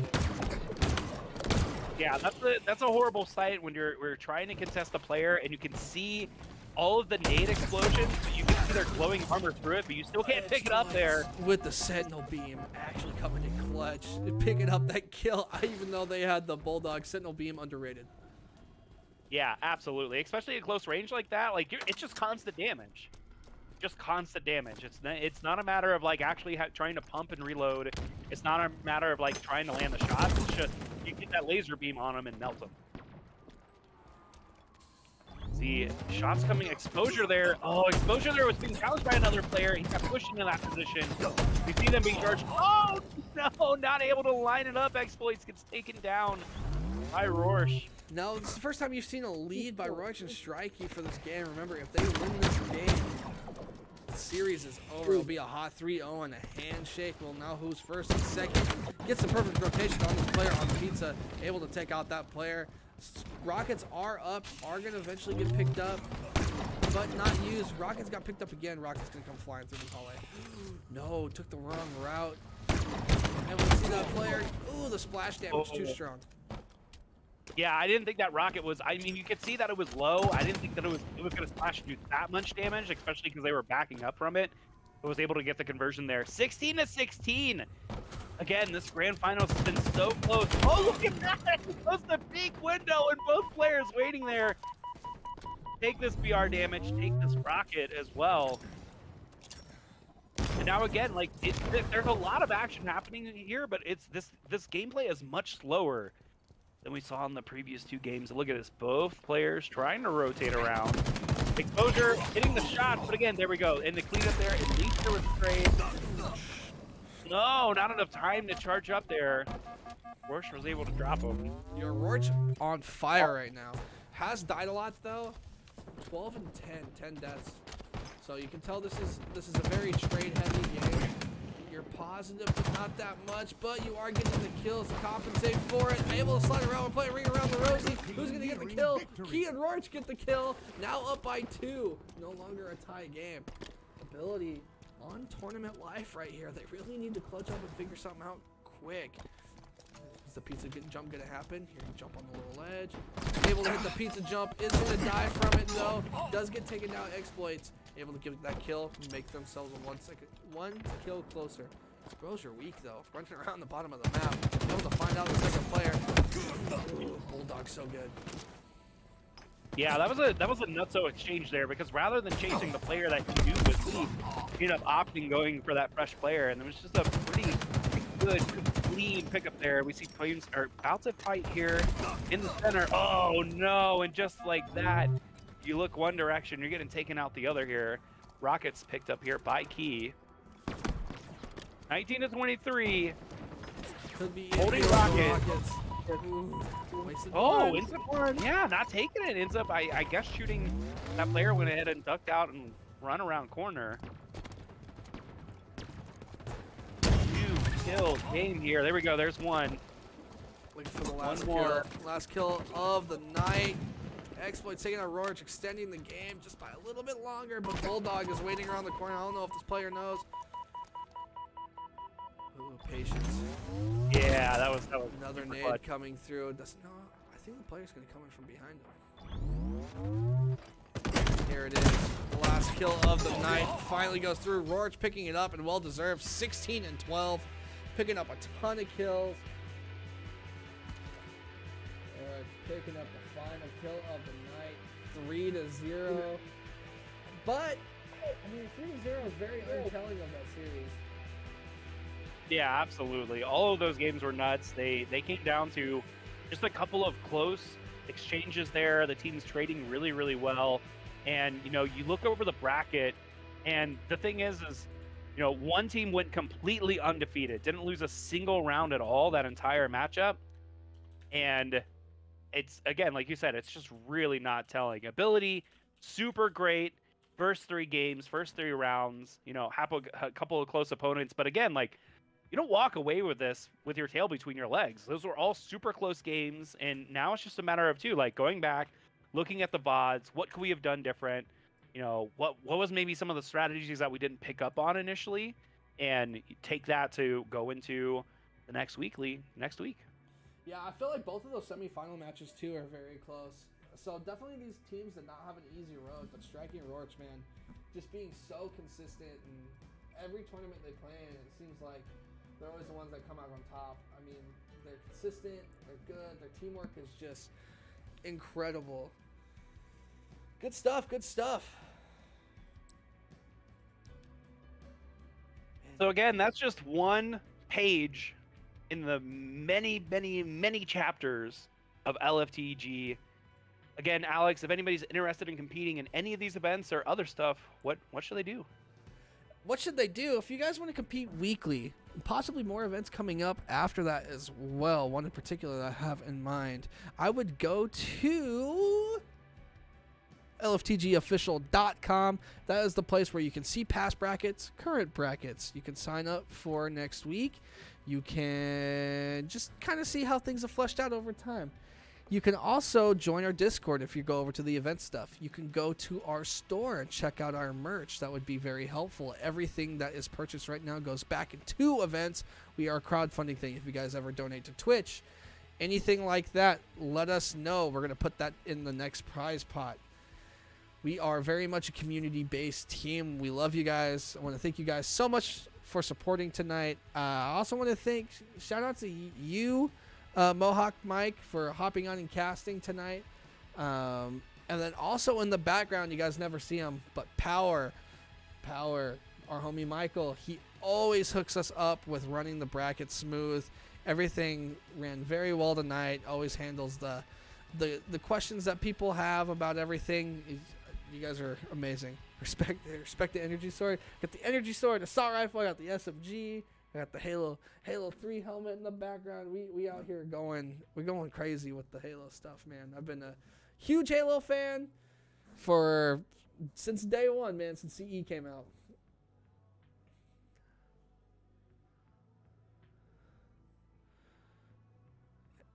Mohawk, you still there?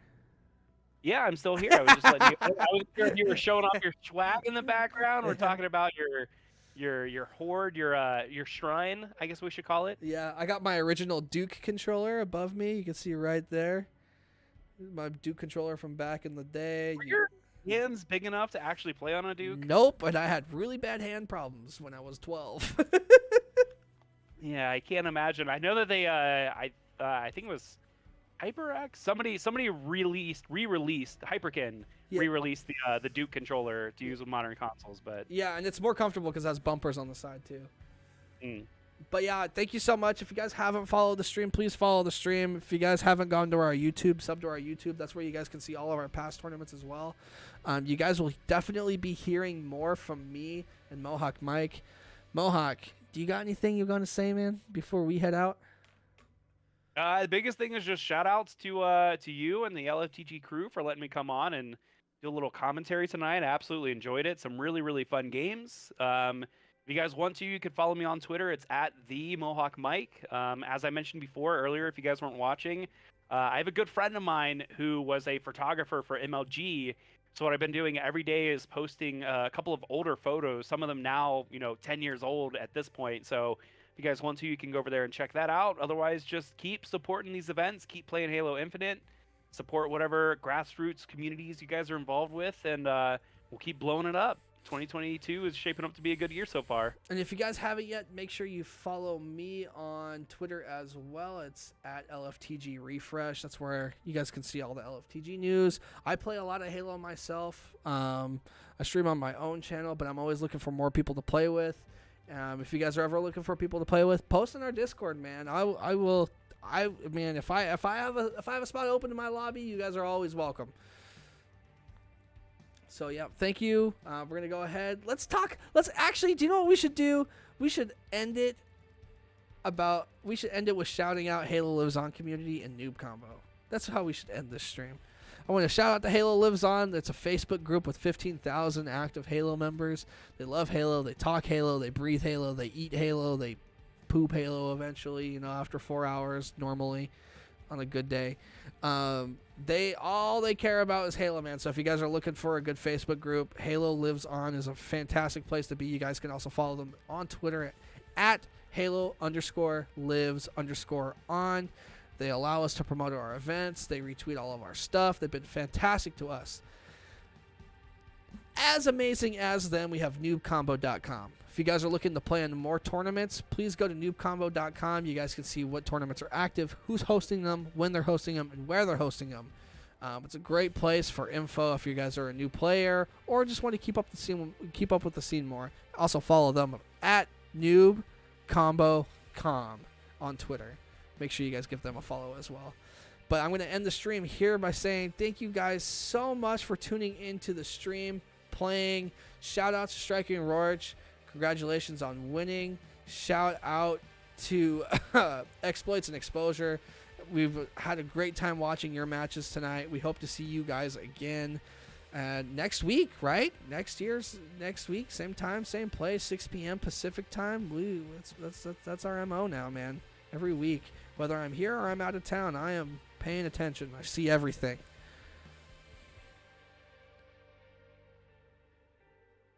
see everything. All right, you guys have a fantastic night. We're going to sign off in 5, 4, 3, 2. Thanks, everybody. Bye-bye. Bye.